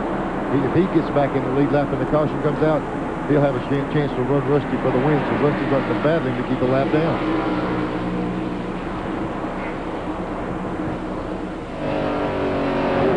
There you see Mark Martin's car taking us down the backstretch in second place. Kyle Petty is pleased about the changes made in the lighting system here at Richmond for tonight's race. This is what he said. I think when we were here before, there were a couple of dark places on the racetrack. And, you know, and the darker the sky got, then, you know, you weren't sure whether it was water or oil or something on the racetrack a lot of times, and it would catch you off guard. I think they have done a lot of work. I think the company that puts up the lights, Musico or whatever their name is, I think they learned a lot at Charlotte that they can incorporate into a lot of other racetracks. And I think, you know, I think this is going to make this race a whole lot better, but the next racetrack they go to is going to be even better than this. While we're listening to Kyle talk about the lights being better, even last night in the Busch race, there was a little bit of glare coming off the 4th turn. We're looking out of the car right here. You see him go down in the corner right here, no problem. But watch as they come up off the corner. See the big light pole up on the high side on the right? That light was really blinding last night. Gary Nelson and the guys got together. They moved the location of that light and really helped on that problem. Husco Lighting out of Iowa has done a great job. Now here's Kowicki trying to get that lap back. And you'll note as you're watching those pictures from Mark Martin's car that Mark is closing up on this pair. Kowicki is a lap down in car number 7. He's in 18th position. He's trying to get back in the lead lap. He's muscling his way down there. He's willing to knock some fenders as he does right there. Wallace leading, but all of a sudden, the 6th car has really pulled up. Mark Martin's sitting there in this car right now. He said, okay, guys, have at it. Race all you want to race. Lean on each other. Burn the tires up. I'm coming. The more these two guys race, the better Mark Martin likes it. And just behind them, in 3rd, is that number 17. There's Waldron. Those are your front 3. 312 laps down. We've got one car spinning. Davey Allison through the grass. Down the main straightaway. There is no caution coming out. He loops it again, and the car comes to a halt in the grass. Let's see if they're going to put out a yellow flag. He's well back. He's fired the motor. He's trying to get it out, and he's coming back on. But he'll go a lap down. Comes all the way up the track. Man, right out on the track. He was lucky there. The 2 lead cars come in, and they were able to get around him on the right side. We saw that repeatedly last night, Ken, that this track has got a trial area. You spin, and last night there was 3 spins, no caution. Davey Allison was in 10th, and now he's gone a lap down. And he may have used up a lot of tires on that one. Ricky Rudd goes to the inside on him here. There's Rudd in 5th position. Here's a replay of Davey. He's out in the grass, and he's getting coming around. He's got the wheels turned, and look, they're almost turned the wrong way. You can't feel it in the grass, and it shot him right up in the racetrack, right in the groove. He was lucky he didn't get it coming back out on the racetrack. That happened at lap 312. So now Allison goes a lap down. Rusty Wallace, for the moment, stays in front. Kowicki did not get his lap back. The 2nd position is Mark Martin. So it's Pontiac in 1st, Ford in 2nd, and Chevrolet in 3rd. And you're riding with Mark Martin right now in that Valvoline Ford in that 2nd position. And when you look at that 2nd and 3rd position, if you look right over their shoulders, there comes Walter. Darrell got back on that restart. You see the 4th car on the right, back behind Mark Martin. He's gaining on him right now. He's closing in. Earnhardt's in 4th. Rudd is in 5th. Schrader's just picked up his spot. He's gone around Harry Gant to take over in 8th. They're still at it out there. Schrader's made a great recovery. He has done a lot of racing tonight. Feeling well. We're back in the 4th of July. He had that operation for that pinched nerve in his neck. And he's here. This is for 8th. And Schrader giving it all he's got. He went up to Canada the other day and raced the best they had in Canada, a guy named Junior Handlin. And he gave him a real tough race. Junior Hanley finally won it, came in first, and then Schrader was second, but I guess they had a good time. One thing about it, when you race Harry Gant on this racetrack, he's not going to get in your way because he runs a different groove than everybody else. He's up high on the racetrack. He gives you that entire bottom. You can do what you want to do down there. Harry plays on a different part of the course. Yep, and he does the same thing at Charlotte. Loves that high side. I remember up at Dover and some places, he'd get up there and blow the dust off the walls every lap. He's just content to find him a place, and he'll just grind it in the ground. Likes those RPMs. Just likes to keep that motor wound right up. You put it down on the inside, you have to pinch it a little. Harry loves that sound of that thing just full throttle all night. Look at him go. Harry Gant at number 33. Once again into 8th, and Schrader back to 9th. Right behind them, you see Dale Jarrett having a very good run in the Joe Gibbs car. Here's Mark Martin again, trying to get around Alan Kawicki and go up. Ooh! Kawicki bounced it off the wall. You saw him get a little loose off that corner. The right rear bounced off the wall. Got it straightened out, but the question is the tires rubbing? Hey, next time by, describe going down through 3 and 4. You come right up against that end of that wall, and it's so abrupt. Let's just ride down through here. Here we go. We're going down in 1 and 2. Right over here, you see Kawicki get there. Right here, see the black mark on the wall right there? That's where Kawicki bounced off. Okay, you drive the car down the back straightaway. Dive to the inside, let it float out. But look to the left. See that? Those set of garbage cans right there? They've got some stuff to absorb some energy, but you just clip them almost every lap. And if you're racing the guy real close, you can get shoved over on it. And if you get shoved over on it, behind those 3 55-gallon sand drums filled with sand, take away the energy if you go in, then you're going to find the concrete head on. You're going to look like Joey Chitwood. There's a little ramp back there, and you'll take a few...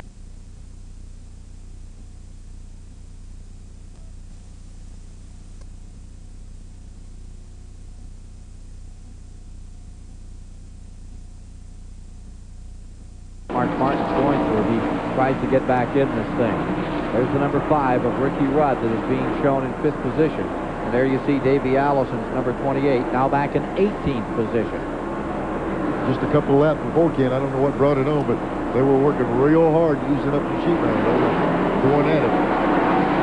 At 15, Jeff Bodine is just behind Allison. At 15, Bodine is 6th. 7th is Shepard. 8th is Gant. 9th is Jarrett. 10th is Schrader. 11th is Ernie Irvin. Terry Labonte is 12th out there in the Billy Hagan car. 13th is Elliott. 14th is Musgrave. 15th is Hensley. 16th is Richard Petty. And Kawicki in that car number 7 is running in 17th and trying to get a lap back, but not doing well with that. He is falling back into the clutches of the 2nd place competitor, Mark Martin, at this moment, and Mark may get it. Inside of Mark Martin's car as he closes in on him here. For a moment, Kawicki had pulled away by 2 or 3 car lengths. Now Mark is back after him. Watch how quick the wall comes up right here. You get in the gas and you make a commitment and set the thing on the floor, and it almost tells you, almost tell you something, it will not turn, it will not turn, and they get right the wall in and make that cut. It lays on that little bit of banking up there and makes the turn. 12 lead changes among 6 drivers thus far. Retirees from the race, only 3. Just 3 cars have come out. Derek Cope's car, Michael Waltrip, after that hard hit, and Stan Smith is retired. 3 out. 32 remain, with 327 of the 400 laps complete. So the battle continues for Rusty Wallace's first win of 1992. Mark Martin still searching. Folks in these parts think Tom Lawton is the best thing to ever turn a wrench. But back east, they'll put their money down on the guys at McClellan's. It seems in every town there's always one place that does a little bit better job fixing your car. And it seems the things they all have in common are great mechanics, great service, and Napa parts. Look for the sign of quality car repair. Napa. Jr. has the lead. One more turn to go. Here they come. The checkered flag is out. Little Al wins by just a few tenths of a second. Perhaps the closest finish in the history of the Indianapolis 500. The race is on to make batteries that last longer. And today's Duracell batteries can even outrun the ones we made just a few years ago. Today's Duracell, you can't top the copper top. Getting to know you. I drove literally every car in the same class. It boiled down to, I wanted a Geostorm. Guys like a girl that knows how to drive a stick. There's 140 horses in here. Can you... Hello? Horses. The cockpit's laid out like a jet. You don't have to be a race car driver to drive a Storm, but you sure feel like one. Getting to know you. If this car had wings, it would fly. Now's the time to get to know Geostorm, right around the corner at your Chevrolet Geo dealers.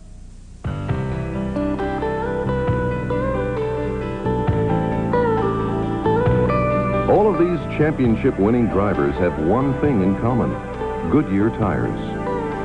The championship-winning technology that's found in the Eagle and Wrangler tires that Goodyear races can also be found in the Eagle and Wrangler tires that Goodyear sells. The champions know, and it's why we say the best tires in the world have Goodyear written all over them. The Richmond 400 is brought to you by Chevrolet, the heartbeat of America, and by AutoZone, the right parts at the right price.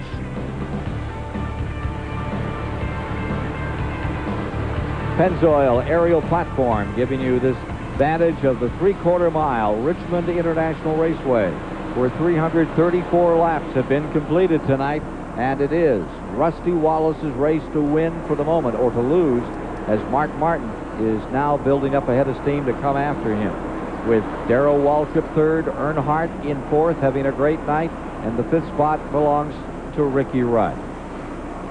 Let's go down to Rick Benjamin. Again, let's show you the Autolite race story to this point. We're in the fourth quarter, fitting, I guess, for football season, but early on tonight, Ernie Irvan, Ricky Rudd, Rusty Wallace, and Mark Martin shared the lead over the first 100 or so laps, with Wallace really the dominant car. Moving into the second portion of the race, Wallace, then Irvan. We had the first caution of the night. Irvan and then Darrell Waltrip, and Darrell really was in command for nearly 80 laps at that point, and he looked like he had the strongest car in the race as we worked past halfway. Harry Gant led a lap briefly, Darrell back in front, then we had that caution as Bobby Hamilton's brake problems caused him to spin. Darrell and Rusty Wallace have really been in command since then. Rusty with a 20-lap period out in front. Darrell got it back. Rusty reclaimed the lead for 30. Michael Waltrip's crash brought out the second caution of the night. Rusty Wallace took the lead back on lap 303, and that's where we stand right now as we work toward lap 330. 3 laps away, Rick, from 330 as we watch Rusty Wallace in command, hoping to get a word with Michael Waltrip shortly. Crew Chief Billy Engel retiring this past Monday. I think just frustrated and tired. Hard year on him. John Hewitt takes over, and in John's first night, they come home with a car badly crumpled after it was savaged up here in turn number 3. Wallace is still on a rail out in front, and the story is the interval between first and second spot between Rusty Wallace in this Pontiac and Mark Martin's Ford. Pick up that interval for you in just a moment. Pass that along.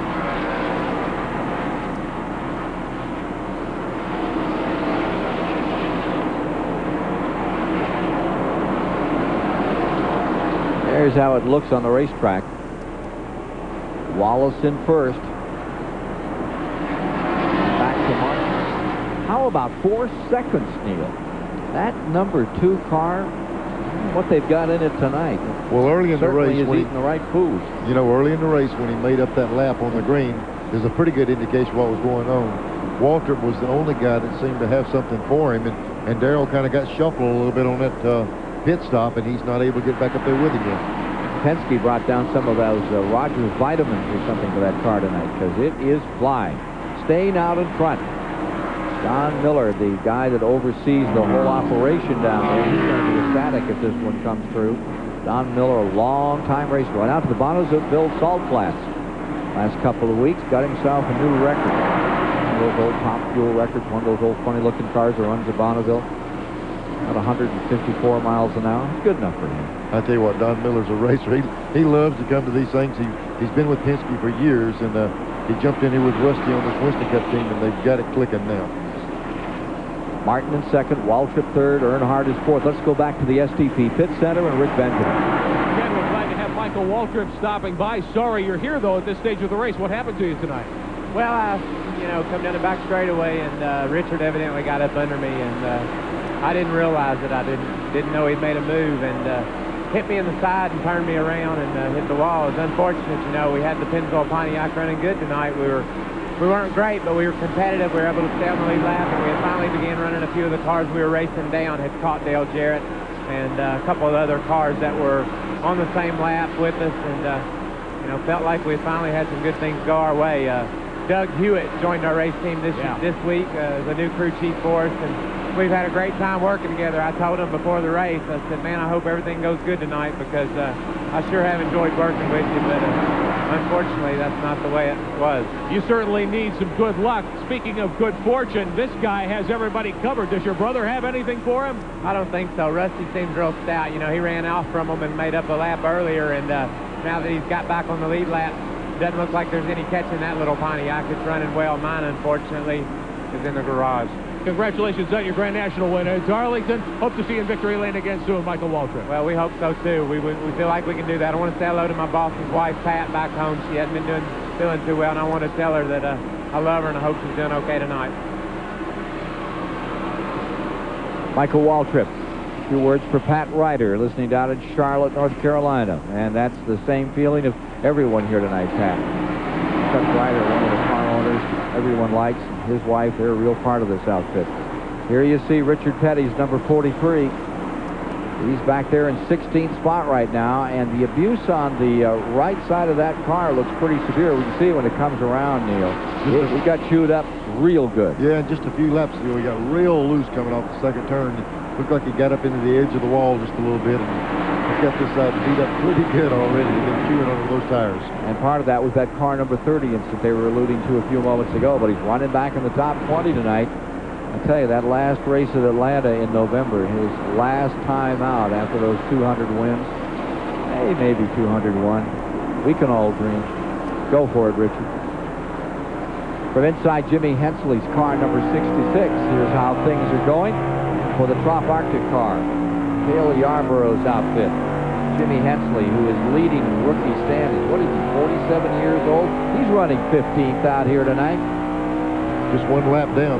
He got caught in that shuffle early in the race and been caught that lap down, can't get it back. Andy Belmont, who has been second in those standings, great Pennsylvania runner, not here tonight, did not attempt to qualify. Jimmy Hensley, longtime Grand National competitor, and there you see him closing up on the 90, the Junie Donlevy car. Donlevy's all over the place these days. First of all, he's got the Max Card machine here for this race.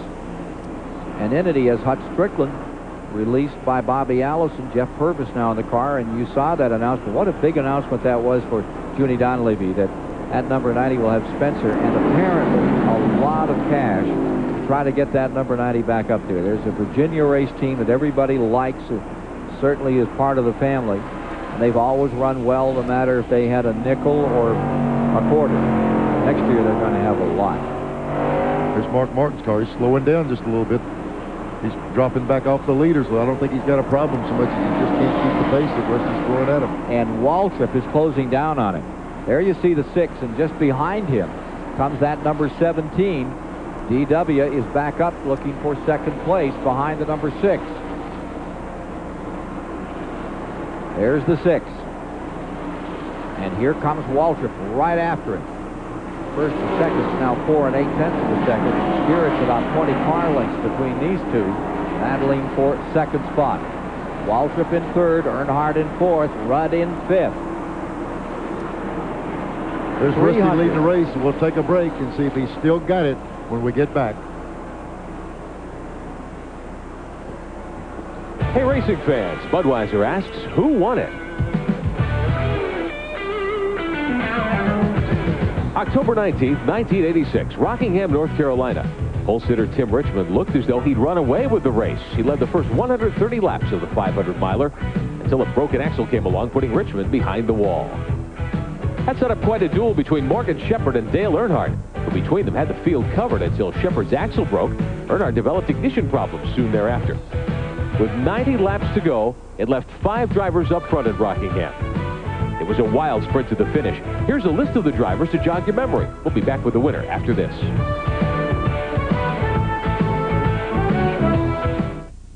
a deadly journey. I want to know where the gold is.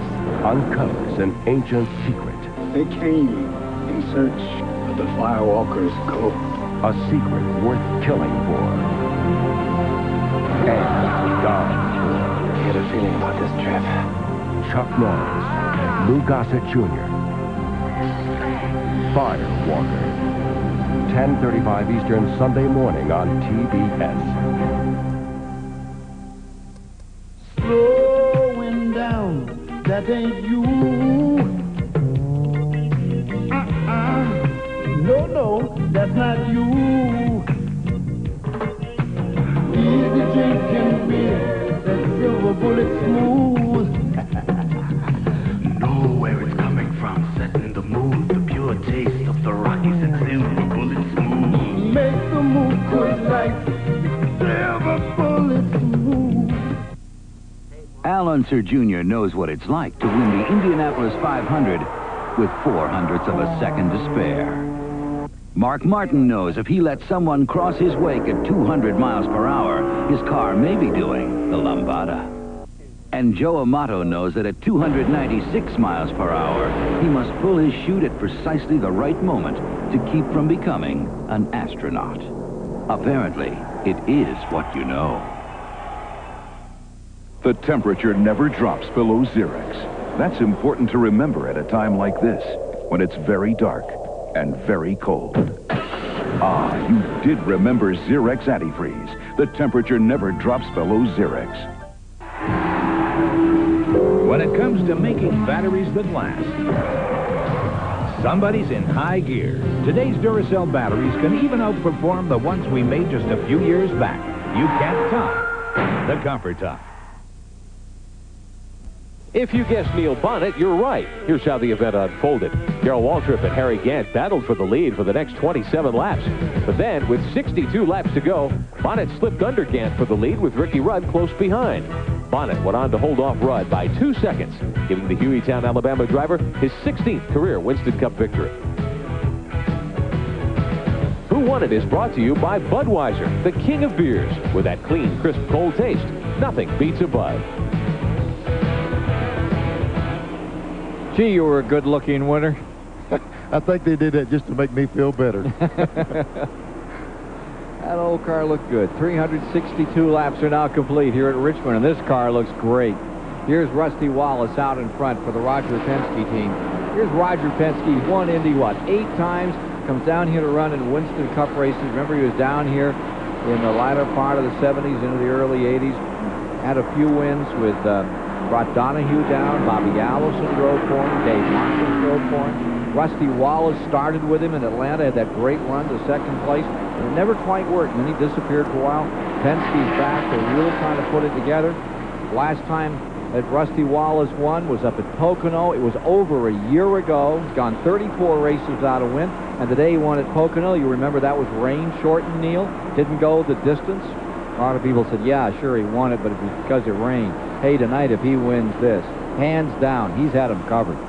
Yeah, and this is not going to be rain short. This is going to be Rusty Wallace raining on everybody else if he keeps going like he's doing right now. Big old Rusty Wallace, Missouri Moon out here tonight. Meanwhile, number 17. There's Waltrip back in third spot, and he's under challenge. Earnhardt's back in it. The man in black is looking intimidating again. While this is going on, it seems like Waltrip might be fading just a little bit. Let's go down to Randy Pemberton and Darrell's pit and see if we can find out what's going on. Well, gentlemen, we talked to crew chief Doug Richard a little while ago and said, Doug, would you like to see any more caution flags? He said, definitely not.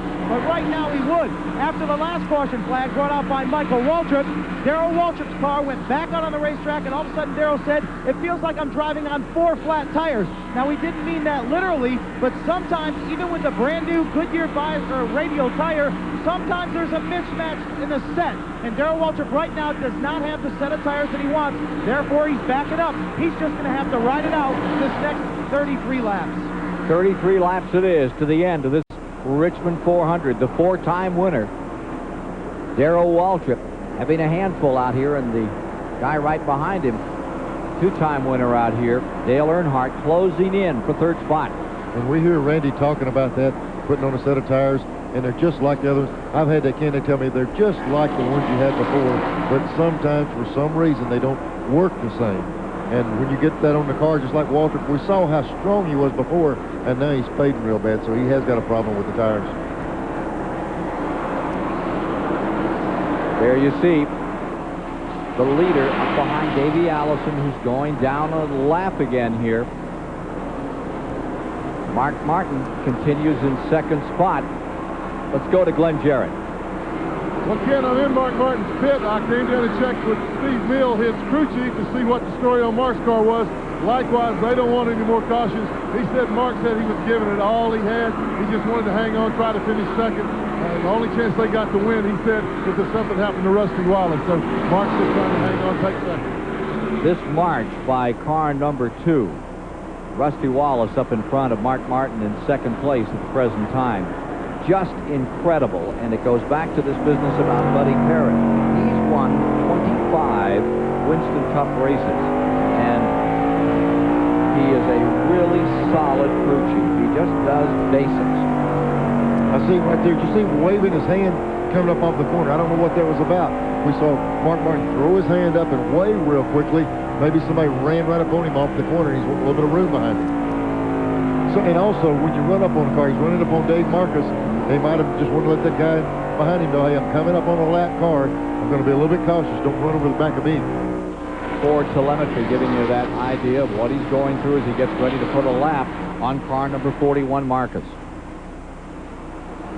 And we're back inside once again. We were off the back straightaway. What's the difference in the RPM? Here he goes down the back straightaway. We saw 81 or 8,200 RPM at that particular time. Here they come up on the long front straightaway. Let's see if he's turning any more RPM down this longer straightaway. Should see just a little bit more. So 8,300. That dog leg or that little bow in the front straightaway turns the motor a little bit more down through there. So a little bit tougher on the engine, pulling it down that long straightaway. Still seeing some good mile per hour this late in the race. Got a loose exhaust pipe out here on one car. They say that Jimmy Horton trying to get him in. Meanwhile, Mark Martin continues to work away. Here's Wallace out in front. Buddy Parrott teams have won 25 races dating back to 1977. This could be his 26th win as a crew chief tonight. With one of his sons working with him here. He was crew chief for Richard Petty's last 2 wins.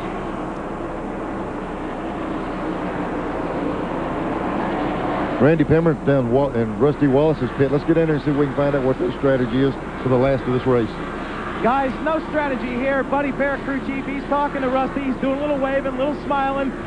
No strategy down here. He said, Rusty, how's the car doing? He said, things are running great. How many laps to go? That's all Rusty wants to know. How about 25 to go right now for Rusty Wallace? Trying to get back on the winning side of things in 1992. And he can do it if he can stay right where he is with just 25 more laps.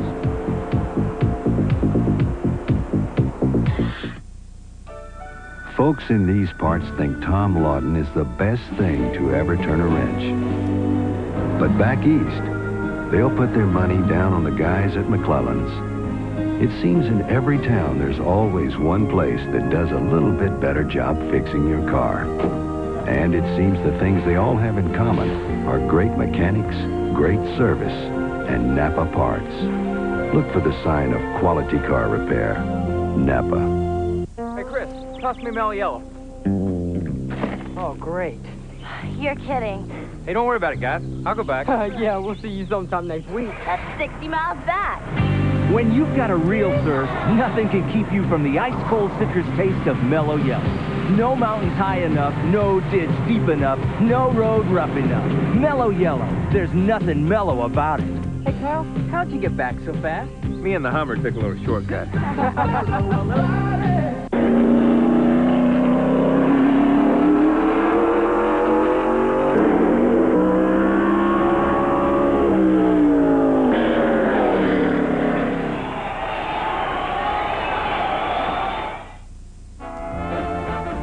Someone's taken some steps to juice up their batteries.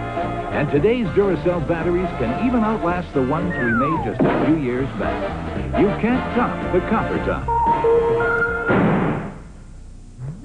Oil. It's the lifeblood of your engine. That makes your oil filter your engine's most vital organ. That's why Fram keeps going the extra mile to make the best protection even better. The Fram Extra Guard Oil Filter. Unique glass fiber paper stops more dirt than any other filter for the best protection ever. Fram Extra Guard. American or import, it's an extra lease on life. Promotional fees and considerations have been paid by the following: Goodyear, #1 in racing, and makers of Goodyear Eagles, the most successful line of high-performance tires in the world. And by True Value. Give your home beautiful protection with long-lasting True Test Weatherall house paint exclusively from True Value hardware stores and home centers. And by Purolator Filters. You can't buy better engine protection than Purolator Filters.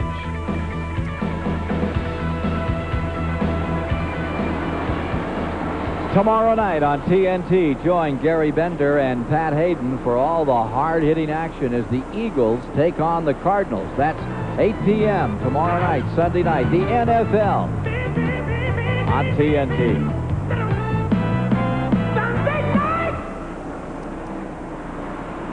Talk about hard-hitting action.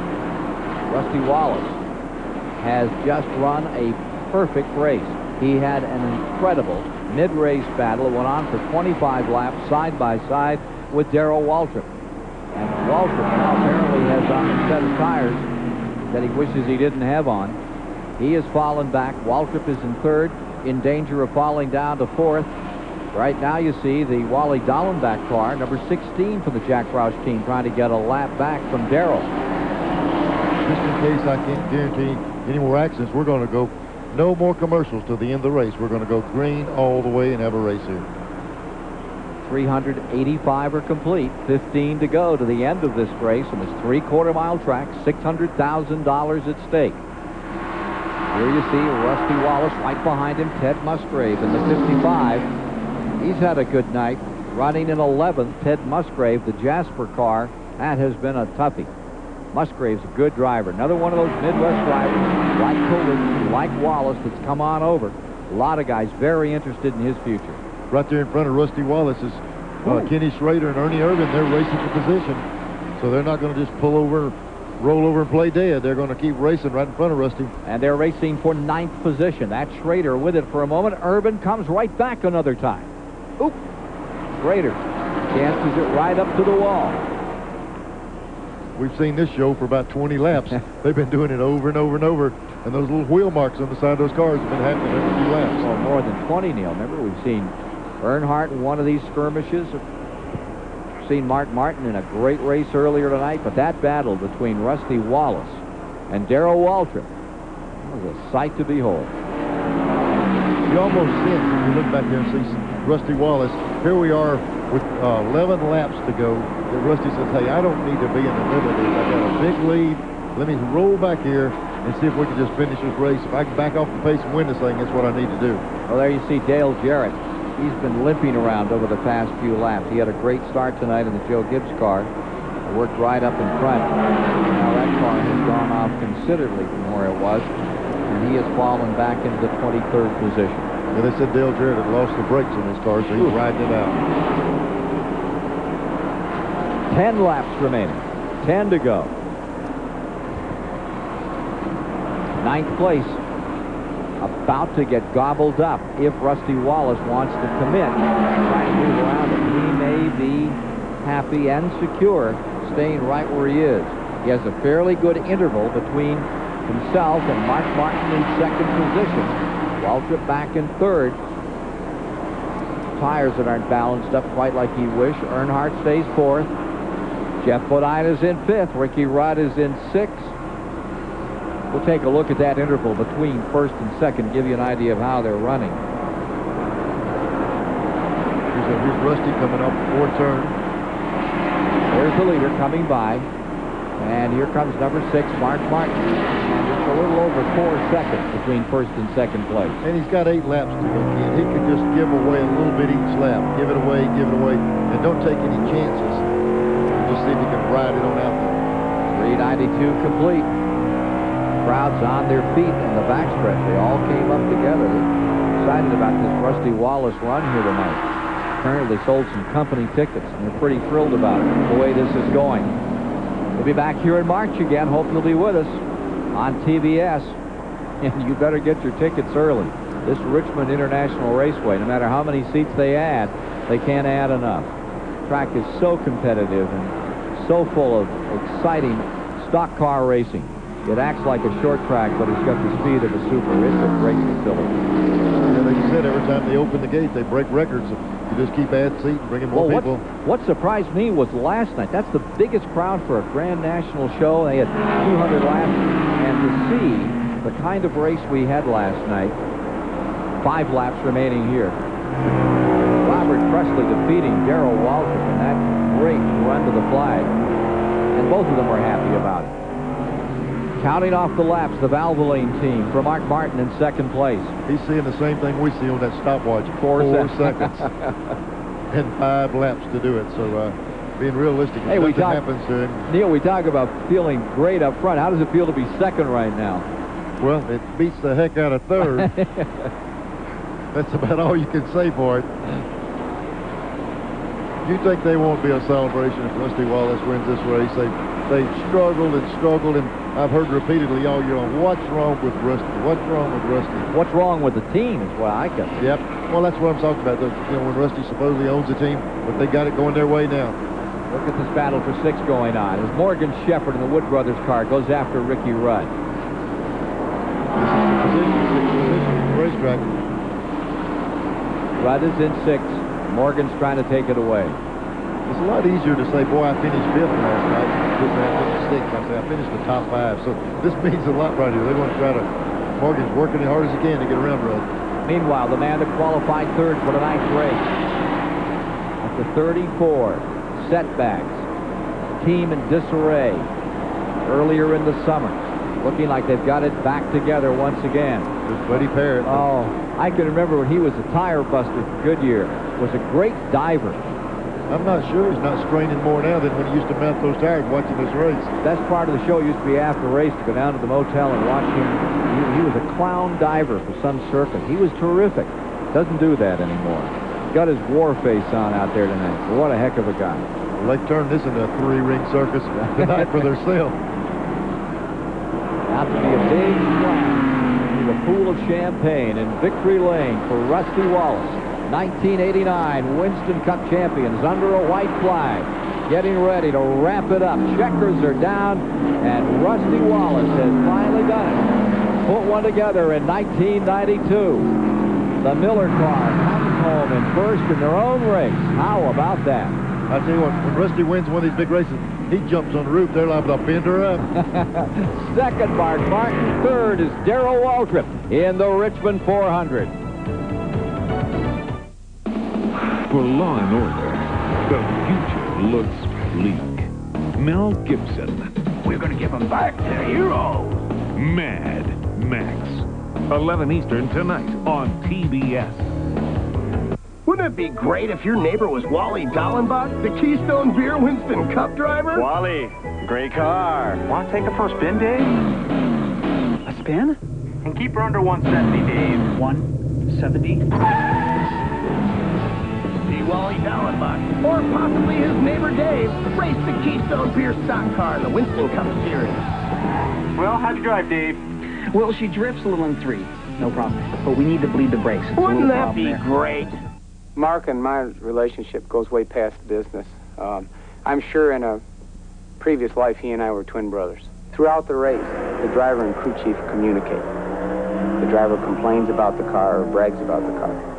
It's the crew chief's job on pit stops to make whatever fixes he can to help the driver's predicament. Everyone has about the same access to equipment and technology, but the people who rub on it the most and think the most of it and think about it the most will end up winning the race. Today, performance cars come in a variety of designs, sizes, and even prices. So do Goodyear Eagles, the world's most successful line of performance tires. There are all-season Goodyear Eagles, new ultra-performance Goodyear Eagles. There are Goodyear Eagles for the classic and for the contemporary. No matter what performance car you own, there's a Goodyear Eagle priced for you. It's another reason we say the best tires in the world have Goodyear written all over them. A deadly journey I want to know where the gold is. uncovers an ancient secret. They came in search of the Firewalker's gold. A secret worth killing for. And gone. I get a feeling about this trip. Chuck Norris, Lou Gossett Jr. Firewalker. 10:35 Eastern, Sunday morning on TBS. Rusty Wallace has won the Richmond 400 with Mark Martin coming home in second. Darrell Waltrip is third tonight, Dale Earnhardt in fourth, and Jeff Bodine wraps up the magic top five.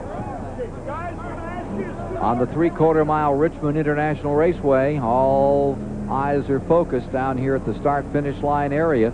Victory Lane is where the action is for the moment, and there's only one person there to celebrate. There he is, Rusty Wallace. Not exactly one, that whole crew standing by, and here he comes out of his car, a very elated Rusty Wallace after this run tonight at Richmond.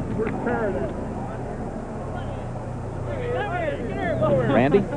Rusty Wallace, fantastic run for you. It's been some 40 races. Here, get his crew chief in here, Buddy Parrott. Rusty, what about it? Well, the car handled perfect. Buddy made some great calls today. I mean, the car, everybody did a perfect job. Killer pit stops, motor ran great, car handled perfect.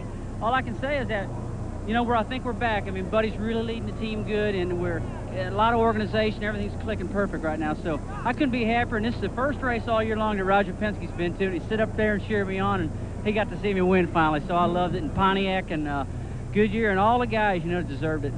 Buddy Parrott, a long time coming for you guys. You just joined this team not too many weeks ago. Well, that's true, and I really enjoyed it. I tell you, we've got a heck of a group of guys. They were all in place, and all I've done is just kind of come in there and be the old senior citizen, I guess, so to speak. But we're really having a great time, and it was a great race for us. And Roger Penske's here tonight, and I tell you what, man, everybody told me about him talking on the radio, but we were doing some talking. This is our engine man, David Evans. I tell you one thing, a lot of credit for David tonight. I tell you, great engine. Great engine. Rusty, any problems out there whatsoever? You just about got a lap down at one time, and you flew out there and made it up under green. No problems whatsoever. The only problem I had was, you know, when we hit pit road on a scheduled green and the caution flew, we just had to drive hard and get it back. But the car handled so perfect, man. It's just I could drive it straight to the front. And just like to thank Hertz Penske Leasing. I mean, everybody, AC Spark Plugs, Mobile Oil, Pontiac, everybody. I'll tell you, this is one happy team. This is one happy driver here. Rusty Wallace, the 1989 Winston Cup champion. They're going to do a lot of celebrating here in Victory Lane. Sometimes they take a victory lap. He took 2 laps of honor around this three-quarter-mile oval tonight. Rusty Wallace victorious. Glenn Jarrett is standing by with another guy who gave it a great go, Mark Martin. Mark, awfully strong run tonight, but came up a little short, but you got to be happy. That was a great run. Valvoline team's solid right now, solid as a rock. You know, it's a shame that we couldn't win tonight, but Rusty and those guys were just incredible, especially after the last top. I'd have to say that, you know, a lot of the night we were a little bit quicker than Rusty, but when it counted, he was awesome. I thought we were gone there, you know, at the end, but he was just on up there out of sight, really strong. But, you know, the tires worked great all night. The long green sessions helped us because, you know, our tires just stayed on us. And Goodyear's just got some great radials working for us right now, and I couldn't be happier with the way things are going. I'd like to win, but keep running like we're running, we're going to win a bunch of races. Well, during the night, we know you had to make some adjustments on the car. The cool temperatures kept the car a little bit tight, probably a little bit tighter maybe than you would like.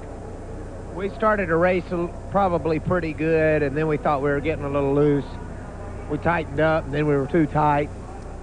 Then we loosened back up some, you know, and we were just kind of bobbing around there, you know. There was part of the time we were real good and part of the time we were chasing it, but that's the way it is, you know, these racetracks and all this, you know, you get all those cars running around this racetrack, the track changes from hour to hour. Okay, Mark, congratulations on a good run. Equaling his best finish, second place back in 1990, Mark Martin. 104.6 miles per hour. That's a new record for this race. Breaks Harry Gant's old mark. Rusty Wallace did it. When it comes to Three's Company, everyone's got an opinion. 2-hop babe. Guy moves in. What's the question? He just needed a place to stay. You couldn't ask for a better gig. Women are all over this dude. Come on. It's all simply platonic. Yeah, right. Any way you look at it, this is one funny show. Three's Company on TBS. Oh, that's a good idea. 6:05 Eastern beginning Monday on TBS.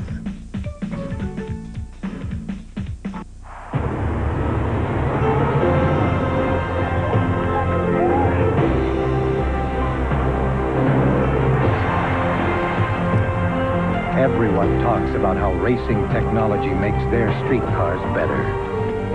What they fail to say is whose race technology has won more than anyone else.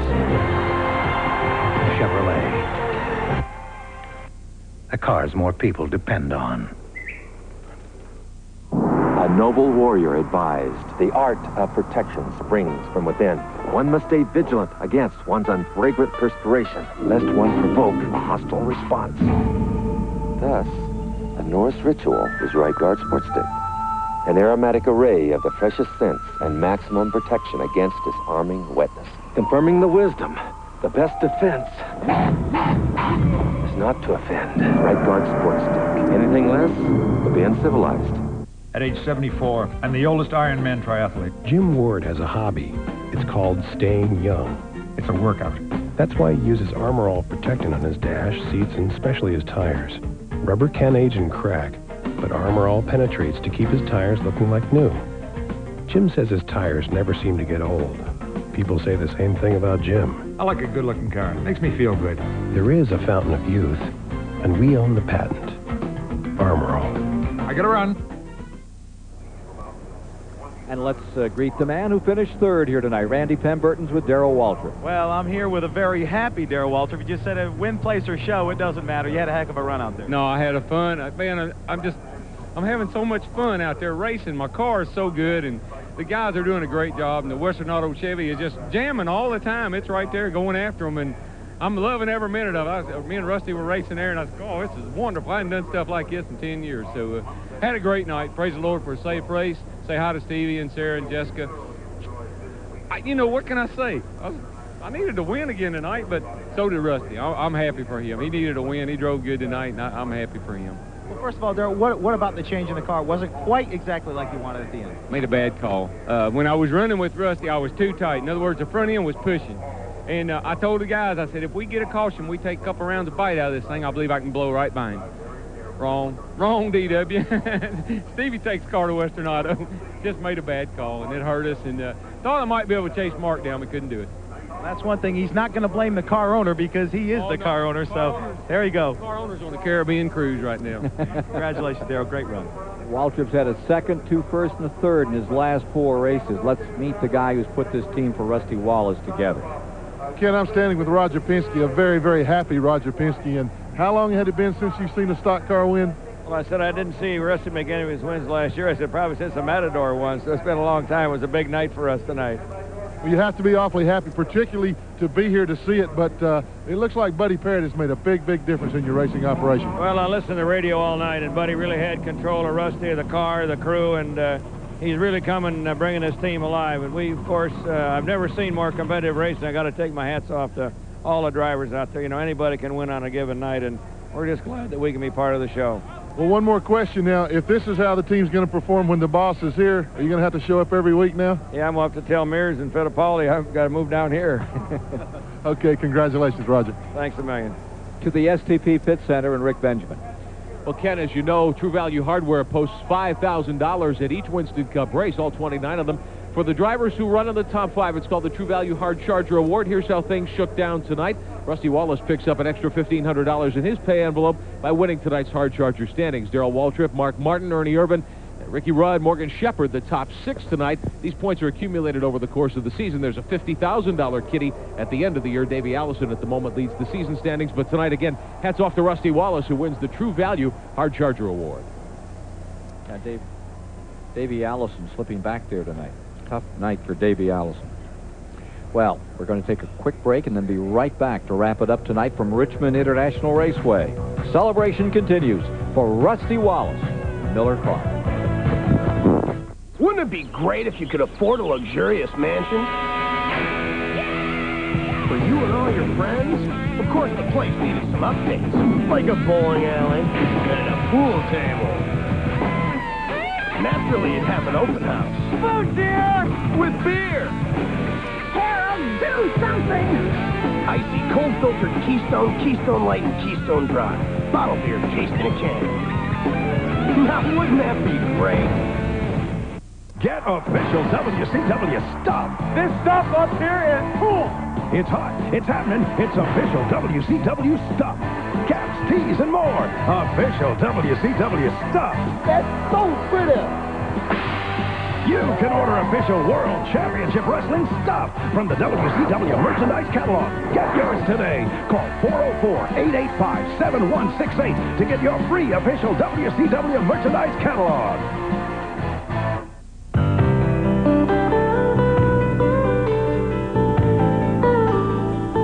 All of these championship-winning drivers have one thing in common: Goodyear Racing Eagles. The race-winning technology that's found in the Goodyear Racing Eagles can also be found in the world's best-selling line of high-performance street tires, Goodyear Eagle Street Radials. The champions know, and it's why we say the best tires in the world have Goodyear written all over them.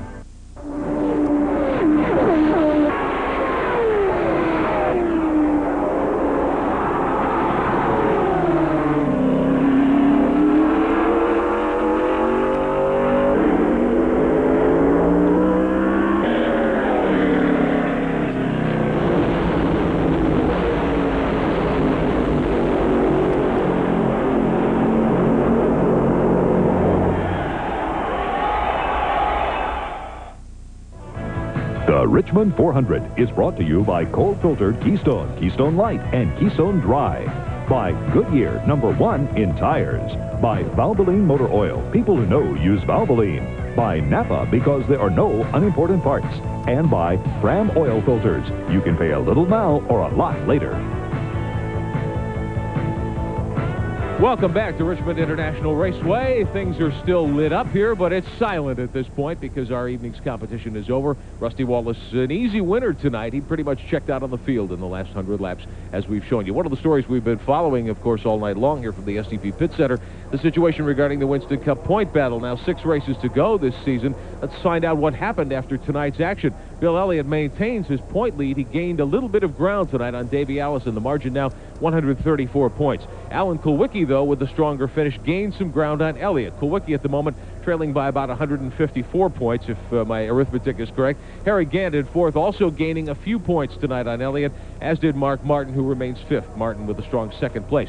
Here's the second 5 in the season-to-date standings. Darrell Waltrip with 2,800-plus points. Kyle Petty just a few behind him. Then Ricky Rudd, Dale Earnhardt, and Morgan Shepherd. Morgan Shepherd gaining ground tonight, also with a very strong top 5 run. Of course, everyone chasing the $1 million Winston Cup prize that'll be awarded in January in New York. So certainly a lot at stake for these drivers. And again, 6 races to go after tonight's show. So hats off to Bill Elliott, able to maintain his advantage and actually build it a little bit over Davey Allison. Now, one thing that we've been meaning to take a moment and talk about tonight, as you know, racing's Allison family, the Bobby Allison family, has suffered a major loss a few weeks ago at Michigan. Younger son Clifford Allison was killed in a tragic practice crash for a Busch Grand National race at Michigan. His wife Elisa and their children asked us to thank all of you tonight. The racing community has turned to in wonderful numbers, and they've created an educational fund for the 3 Clifford Allison children. Elisa asked us to mention that time does not permit her to personally thank everyone. Of course, it would be an impossibility, so we're going to do that for the Allison family tonight. Thanks to all of you who've responded with wonderful gifts and generous contributions to the Clifford Allison family. Nice thought from Rick Benjamin about Clifford. Well, get down to the end of this one tonight, Neil, and here's Rusty Wallace doing what he always said he liked to do the most, is come down out of that 4th turn with all the tires smoking, and he really had that one hitched up all night. I think we heard the sentiment when we heard Darrell Waltrip say, I wanted to win, but boy, Rusty needed it. If anybody needed a win, Rusty Wallace. He's got Penske back and he's got the big dollars with him, and you've got to produce, and now they got that win behind them. You'll see a lot more. And, of course, Mr. Lucky picked him here tonight. Who are you going to pick for October 11th on TBS when we're down at Charlotte for the 500, the Mellow Yellow? You know, I didn't win the car. I knew who was going to win. I forgot to get in the pot. I missed everything tonight. Well, you didn't miss on Rusty Wallace. What a great ride he gave, and Neil has said that was the guy to really watch, and indeed he was throughout the entire program. all the way from the middle of the race when he was a lap down, made it up, fought his way back in. It was a Rusty Wallace show. So, with this one down, and we take a look at the points, Davey took a big hit tonight. Davey Allison fell back. What do you think, Neil? It shows you how it can turn around in such a hurry. The first part of the race, it looked like Davey Allison was going to be in the lead lap, have Elliott down, and gain a lot in points. A little turnaround on a caution, a little spin, and all of a sudden he loses more. It's hard to say how it's going to go. It can change in any race, and we got a lot of races to go. Hey, one of those things that's really surprised me is how those old crew chiefs have really come around. Here you've got Jake Elder back in with Waltrip, and all of a sudden he's winning. All of a sudden you bring back another big name to work with Rusty Wallace, and it happens all over again. Old crew chiefs. What about Gant winning races? Here's Waltrip. Everybody's talking about him retiring. He's winning again. Age doesn't mean a whole lot. Competitiveness in a driver and a crew chief, when you get them mixed up, they're going to win races. Indeed. Let's get a quick thought down on pit road from Glenn Jarrett.